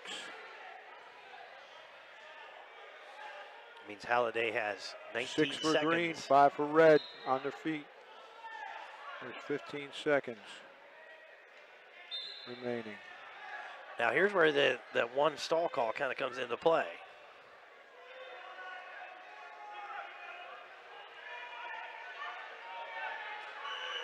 Boy, That that's went close. out of bounds. That is He called him out of close. bounds, Yeah. and there's 0 on the clock.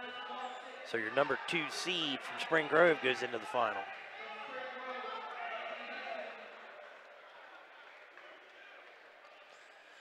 By a 6-5 score. Okay. Next on this mat is Luke Nichter, Chambersburg boy, and Gage Garcia, Southern Columbia.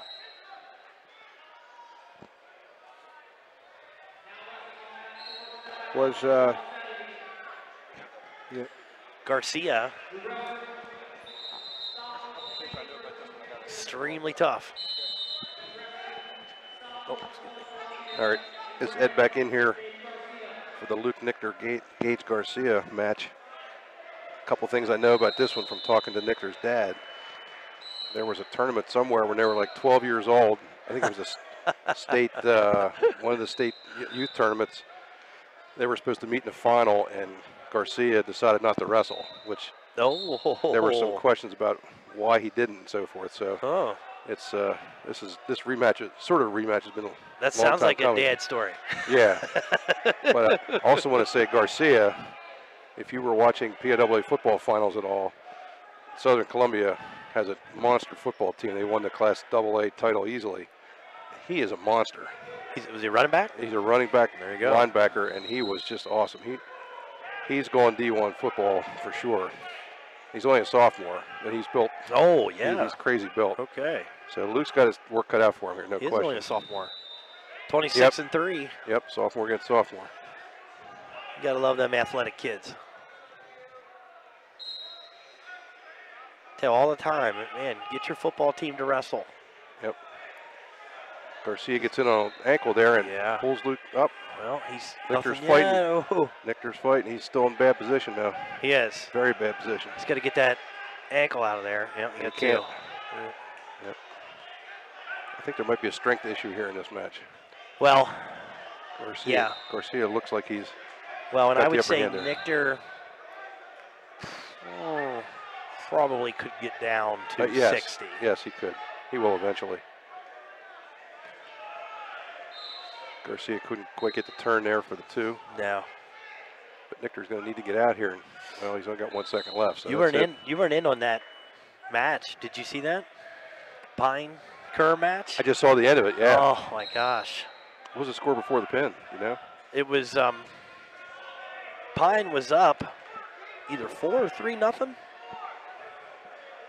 and it was crazy. We don't have any video replay. We go do it. Yeah, but you can do it online, right? That was not a result we expected. That's for sure. No. So Nichter gives up the escape there. Now he's down 3-0. Going to have to find something from his feet in this match. I'm pretty sure of that.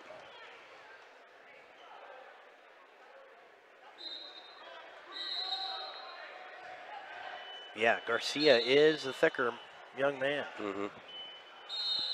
That was very impressive in that football championship. He was like a man among boys. Oh, yeah. I can see why now. You can't really tell in a football uniform as much as you can in a wrestling singlet. Yeah.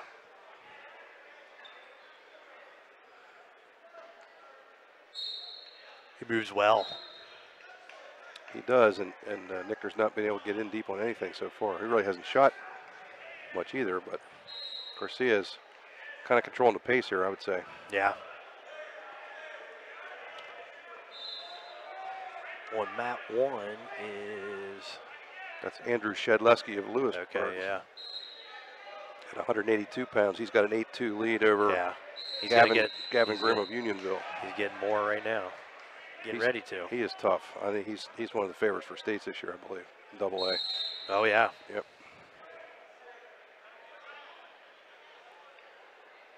Pretty sure he placed last year. Yeah, he's a solid 182-pounder. Down to 38 seconds in the second period here. Nichter's not really gotten close to anything yet. Nah. Very possible he's biding his time a little bit. He should be on bot. He should have choice third period, so a chance to score perhaps.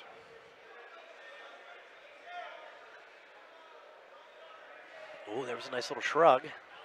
Didn't score off of it, though. 14 seconds left now in the second. 11-2 now on 1 for your number 1 seed at 182.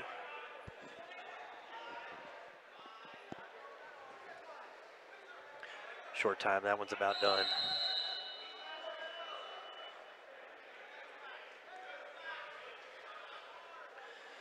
Victor gets his choice. He chooses down.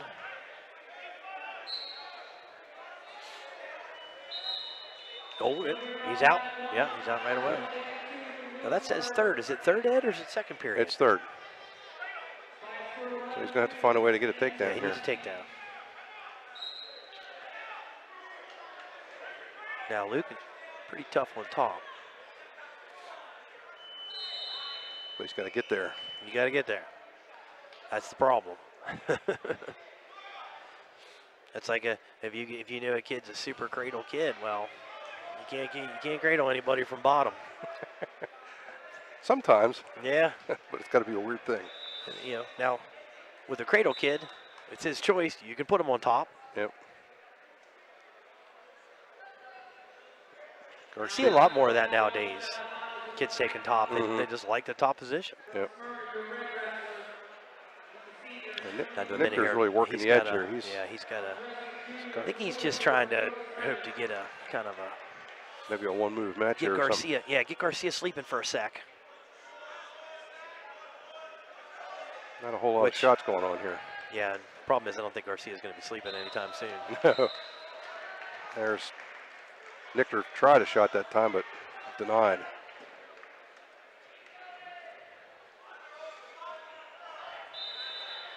Garcia's keeping his back to the center at all times, so you don't want to be pushed out or anything. It'd be hard to push him out anyway, although Nichter just did it there.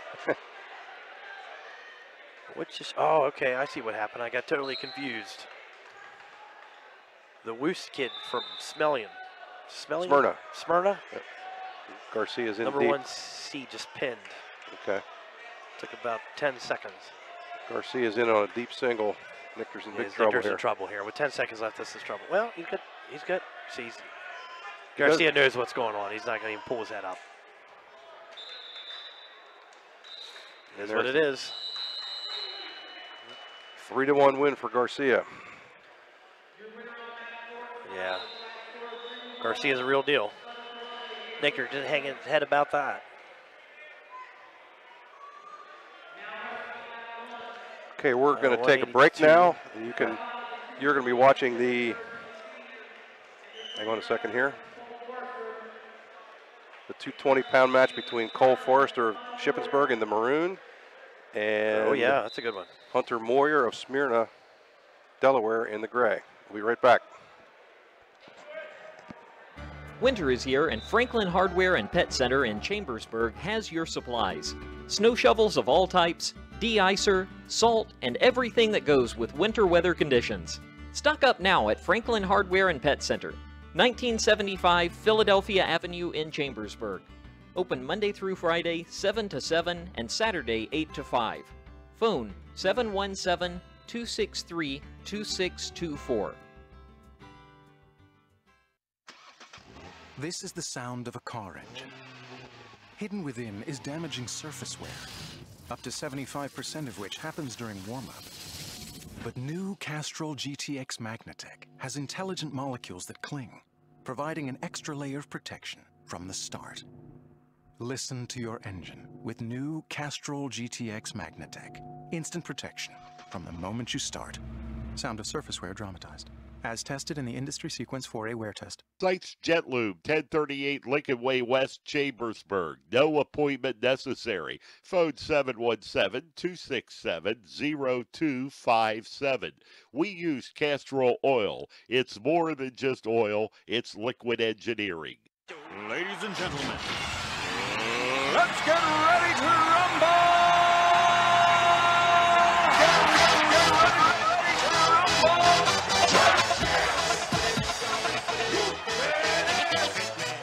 You just saw Cole Forrester of Shippensburg complete a pin at 220.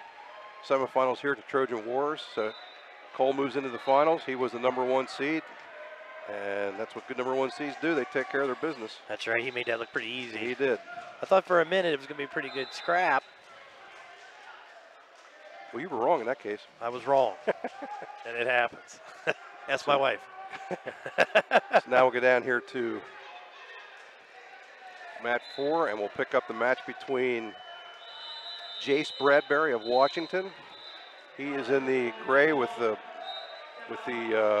flag design on the back of the jersey, and he's going up against Brendan Schaefer of Lower Dauphin in the white uniform. And Schaefer right now leads 2-0. Schaefer's #2 seed. Okay. Bradbury's #3. We're still at 182 on this mat. Yes. Okay. And we're at heavyweight on the other one. Yeah. So there must be some, well, there was. I watched them. Some Yeah. falls. Yep. Let's do this. We'll go to the top. We'll go to the heavyweight match. I want to see this kid, the heavyweight from Clark County, Virginia, Brian Wallace. Oh. He is. Say you better pay attention. He's big. He's a defending champ at Trojan Wars. I also saw he was the Winchester, Virginia area football player of the year. So he's pretty athletic too. Yes, he is. And he's had his way so far. He's had You say that's Wallace? That's Wallace in the navy blue with the orange stripe. He just got a takedown. He is wrestling Kyler Wustner of Lower Dauphin. Yeah. Wallace has had pins in 152, 144, and 107. Yeah, I'm afraid. He's as good as advertised, I would say. I think he is. And you can tell, he's not really that concerned. He's coming out front. He's looking to pin. Yep. I believe he won last year here at 220. Okay. But he's a legit heavyweight this year. Yeah, he's got some size to him. I mean, when you look at the two bodies, he's tall, but he probably doesn't go to. I mean, I'm thinking 230. Yeah, he's not real bulky, but he's got a good physique. He's got enough, that's for sure.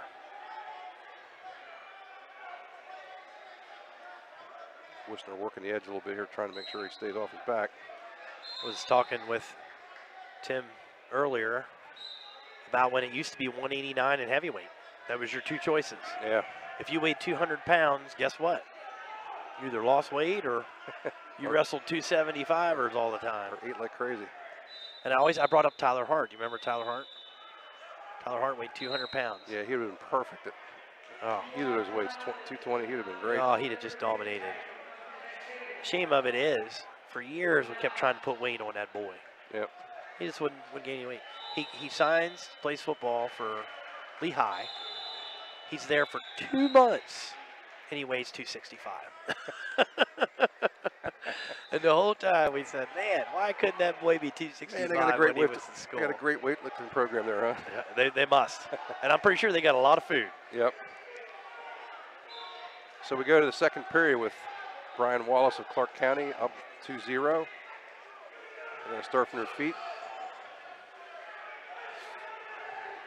He pretty much dominated on top there at the end of the first period. He did, but Wustner didn't give up a bunch of points. Yep.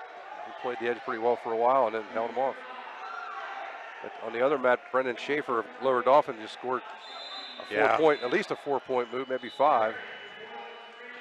Looks like 5-point move. So he's now ahead. Yeah, 9-2. 9-2. That's a 182-pound match against Jace Bradbury of Washington. And we see Brian Wallace secure a takedown, so he's ahead 4-0 now. Now is Washington... West Virginia. West Virginia. It's Shepherdstown. Okay.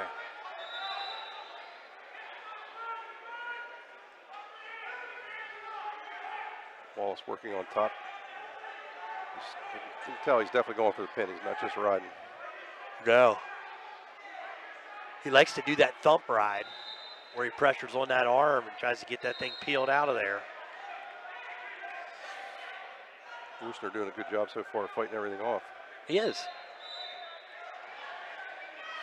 And that comes into play. I mean, there he's got her peeled out. Now he's going to try and lace it. Yep. Couldn't hold it.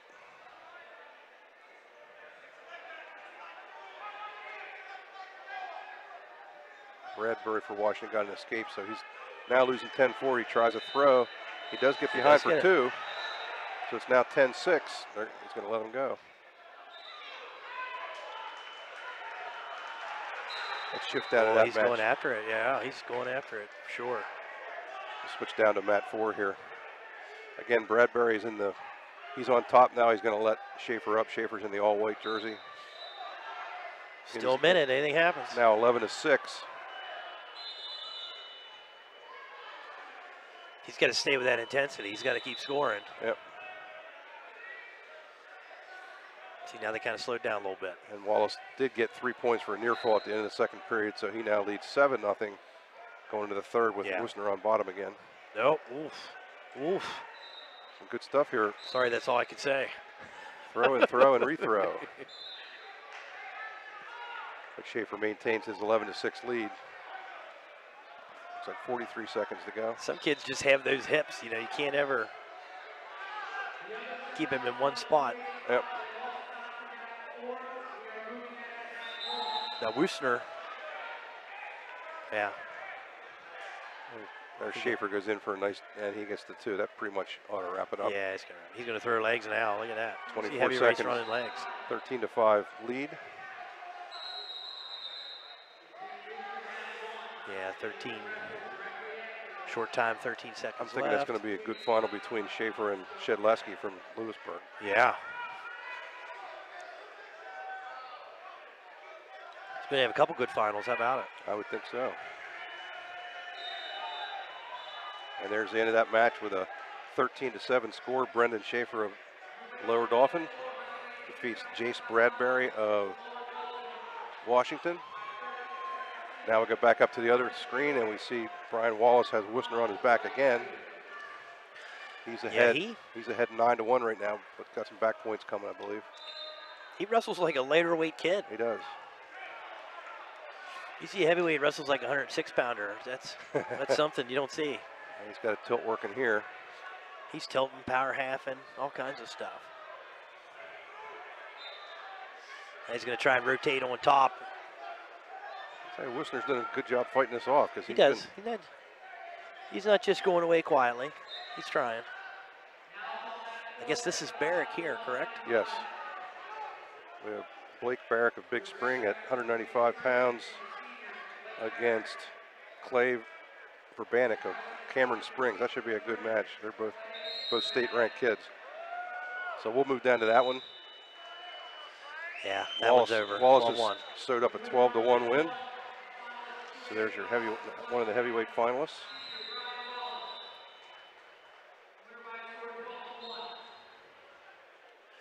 Not sure who he's going to. Oh, wait a minute. That would be the Hasselrig boy if he can get there. Mm-hmm. That'd be interesting. So we're now watching the 195 semifinal between Blake Barrick of Big Spring. He is in the maroon and gold singlet.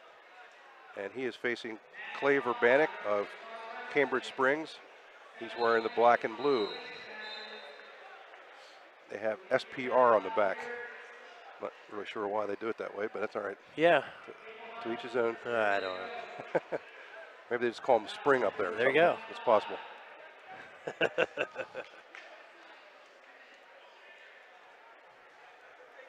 So are they moving? Are they going into the consies on mat 1 or? No, that's going to be Hazelrig. That's going to be that is Hasselrig. Yep. Yeah. Okay. That'll be CJ Hasselrig against Caleb Tucker of Solanco in the other 285-pound semifinal. Okay. Yeah. Tucker's a so after these two, boy. After these two, we'll only have one match left. That'll be Austin Taylor of Boiling Springs against Thomas Mukai of Robinson. Yeah. Barrett gets takedown. He's up 2-0. I think Barrett's going to do some good things this year in that weight class. Yeah, that's a good weight for him. I'm thinking he'll be on the podium at States if nothing happens. I'm kind of glad to see he and Cole Forrester are at different weights this year because they kind of knocked each other around so much last year that I think they hurt each other a little bit. Yeah, that's the problem when you get two guys like that. Yeah, from neighboring school districts. Yeah, they're kind of side by side, and Hasselring has kindergarten killer. Yep. Well, he ought to go. Always call that the kindergarten killer because you go to a youth match And I don't know how many you see where they're on the chin and under the arm and to the back. Yep. But then you got to tell those kids, hey, that's not going to work at the next level. Clay Verbanek is in control here in the second period against Blake Barrick. Barrick's still up 2-0. Verbanek has a total record last 2 years of 46-5. Pretty good stuff. Not too shabby.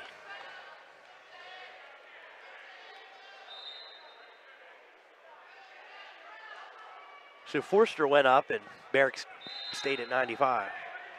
Yeah, Forster has a little bit bigger build, so he was able to gain weight fairly easy, I think. He's going to be a tall kid. Yeah. Well, going to be a tall kid. He is a tall kid. There's a takedown for C.J. Hasselrich. Yeah, he comes right around to that front. Even if he's in control, he likes that. He's up on the head. He's still up on the head. He is. Let's switch over to the top one here. We're going to watch Hazelrig and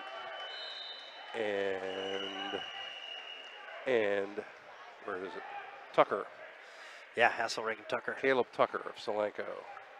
He's wearing the black jersey with gold on it, and C.J. Hasselrig black with some light blue trim from Greater Johnstown. Of course, his dad, Carlton Hasselrig, was a state champ at Johnstown. Back when I didn't even know Johnstown had a wrestling program. Yeah. Well, they didn't, did they? Well, he was the only. Actually, you're right. One? I think you're right. That's probably why I thought that. Yeah. He was the only ever, and will be the only ever, 2-time Division III national champion and 4-time Division I national champion, 6-time national champion. He was pretty good. He was pretty good. And he never played football in his life, and he got drafted by the Pittsburgh Steelers. Yep. So the Pittsburgh Steelers know, let's go get a wrestler. Yep, there you go. I think we'll probably end up mentioning that tonight sometime, too. Yeah. Hope somebody's listening. Yeah.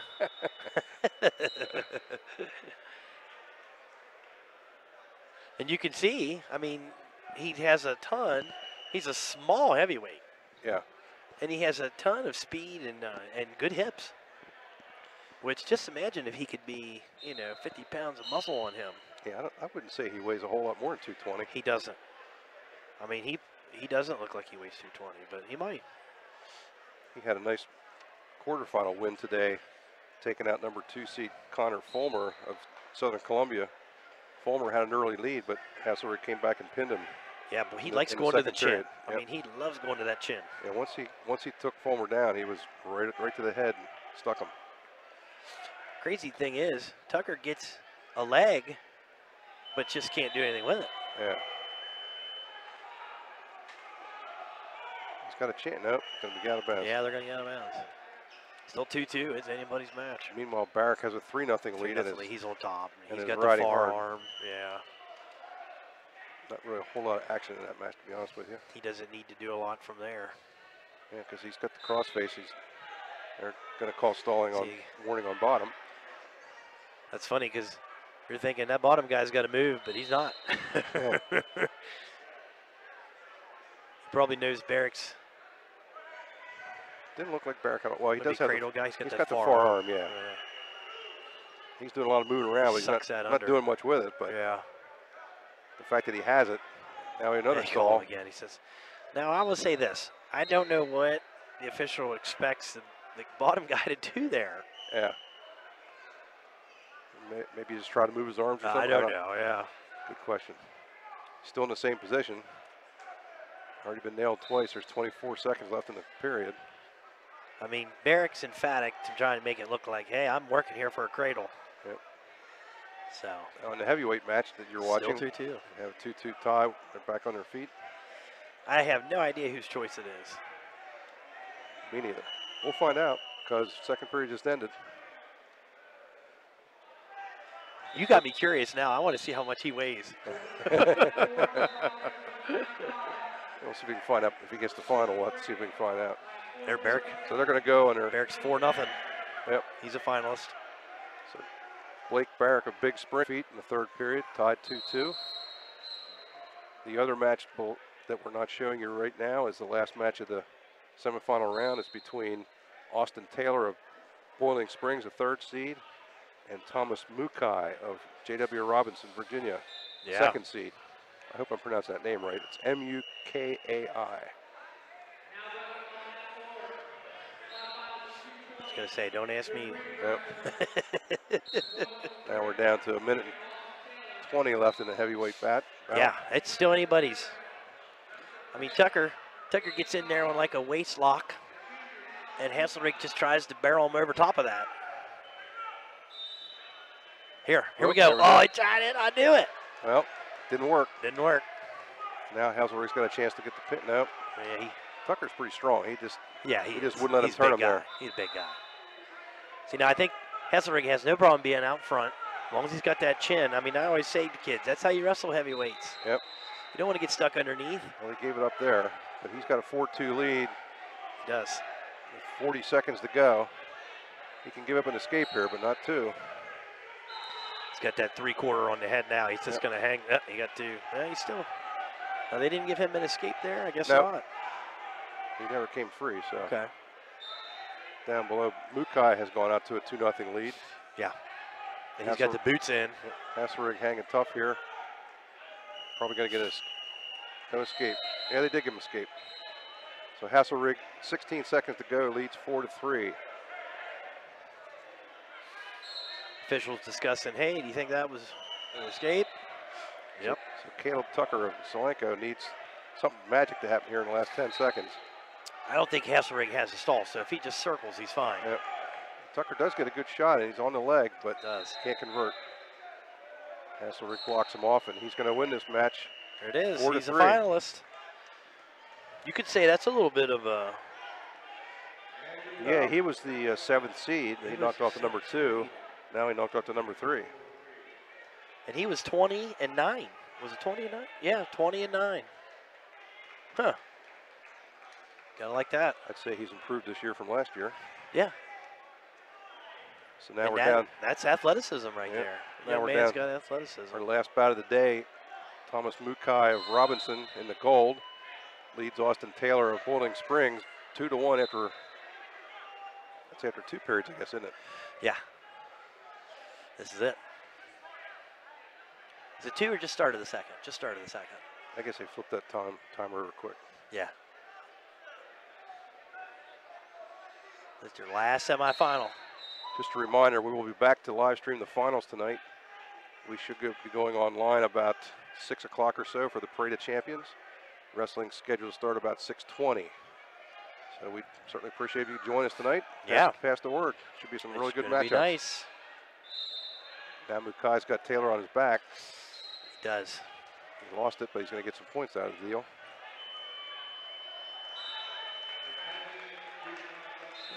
He's still got that ankle. I don't think he's. Has he given anything yet? Well, I think I don't know. I'm not sure. Yeah, I think he does. Yeah, he does. I think Mukai was a place winner at the Beast of the East this year. Oh, okay. So he's got some credentials. Yeah.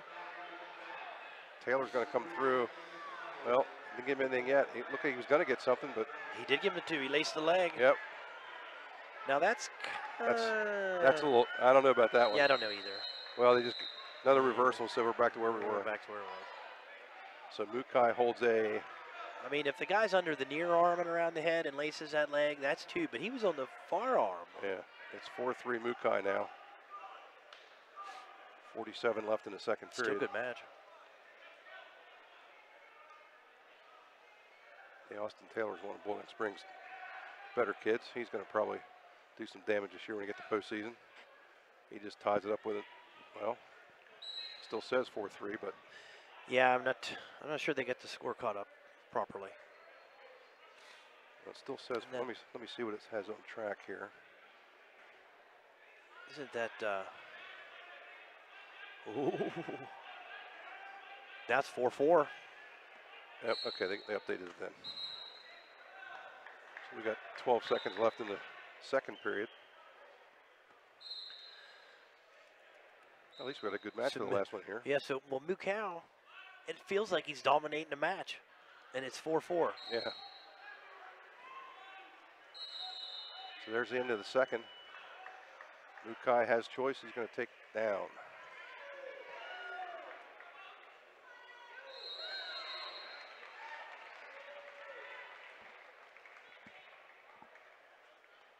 I've not seen Taylor actually on the top position yet this match. He probably was for at least a little bit, but haven't seen it.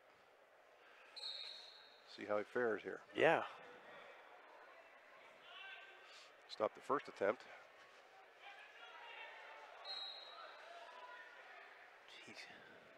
He's got that wrist.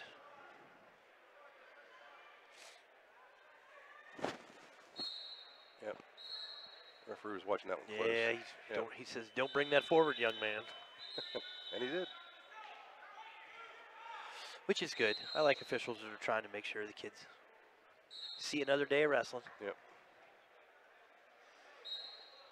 Stopped a couple sit-outs there. Yeah, Taylor has been stopping Mukau's first move here now.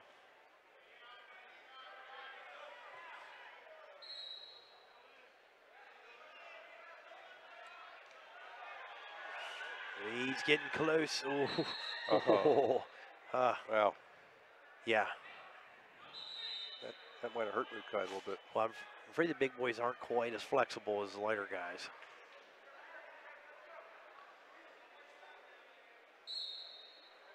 I mean, this is anybody's match. I mean, this is close. I was looking to see if... There he got it, yeah. Taylor kind of lost that far wrist. Got caught back on his butt a little bit, too. And so Mukai takes a 6-4 lead. Got about less than a minute to go in the third period. Yeah, it's going to be tough now. Well, he's trying to get some back points. He gets stopped. They're not taking any chances here. They only give him 2. Yeah, I don't know whether Taylor cried out there or not. Yeah, it probably. Maybe he didn't. They only gave him 2, but obviously the ref saw enough to stop it. Yeah. That's a lot of weight ripping on the shoulder. Yep. Those two guys have both been at each other's shoulders in this match. Those guys are pretty thick. Yep. I don't remember Taylor being that big last year. He put on some muscle. Yeah. Bowling Springs boys always have a very nice muscle definition. Got a good program there, no question. They do. And I remember their old weight room was terrible. That's the thing. Kids think you got to have all this deluxe equipment. Oh, I don't want to lift. No, you can lift with a chair and a dumbbell. I tell you this: if you can do 100 push-ups in a sequence, you are one strong young man. Yep. And you can do that with nothing. Mukai leads with a 8-4 score. 36 seconds to go. That 2 points really made a huge difference this That's match. what I was just getting ready to say. I was like, man, that 2 count was huge. Yep. Although he's doing a pretty good job on Taylor. Yeah, I'll tell you. I'm not sure he got that anyway. Now here comes Taylor. He's on his hips. 15 to go. Oh boy. He can give up something here, but not 2 and 2. Yeah. Okay, that was good it. work there. Yeah, that was it. That pretty much secured the I thought win. for a second there that he was going to score. There's the toughest thing of all, to lose in the semifinals. So Thomas Mukai from Robinson has moved on to the final at 220. And that will conclude the semifinals for the day for the Trojan Wars tournament. We will take a break right now. We'll be back to wrap things up.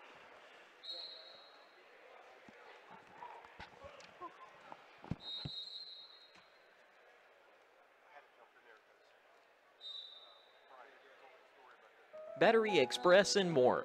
And more means batteries for cars, trucks, heavy equipment, boats, ATVs, including computers, laptops, watches, security systems, and dog collars.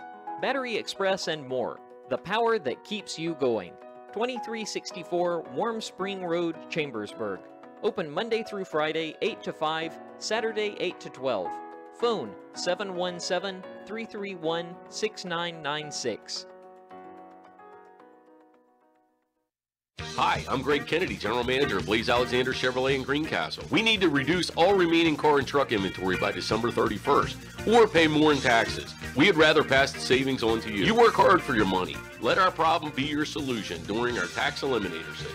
In addition, our employee discounts are double, even 3 times better than other dealers. Up to $13,592 off an 18 Silverado. Up to $15,129 off a 17 Silverado. Up to $7,182 off an 18 Equinox. Over 1,000 new Chevys available. Our used vehicle supercenter with over 2,000 pre-owned available with prices to move. With the credit doctors Mike and Nate, everybody drives. Free Pennsylvania State inspection. Free service loaner. Free Saturday car washes from 9 to 12. If you don't like sitting at a car dealership, we will come to you. If you don't have a Blaze Alexander logo in the back of your vehicle, you paid too much. This is why we're the area's #1 volume Chevy dealer. The lowest prices online at blazechevy.com and on our lot, guaranteed.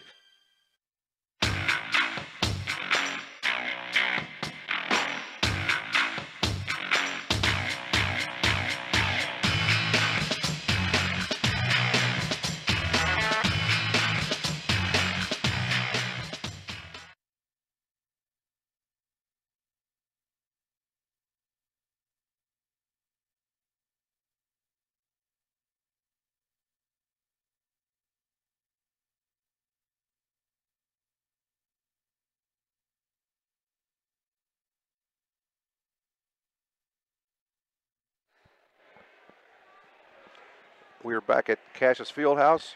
The semifinals of the 4th annual Trojan Wars tournament are now over. And that took about a nice tidy 2 hours worth of wrestling there, Kenny. Yeah, yeah. So just a reminder, we will be back for the tournament championship finals tonight. Our understanding is the Parade of Champions starts at 6 o'clock. We'll be on sometime shortly after that.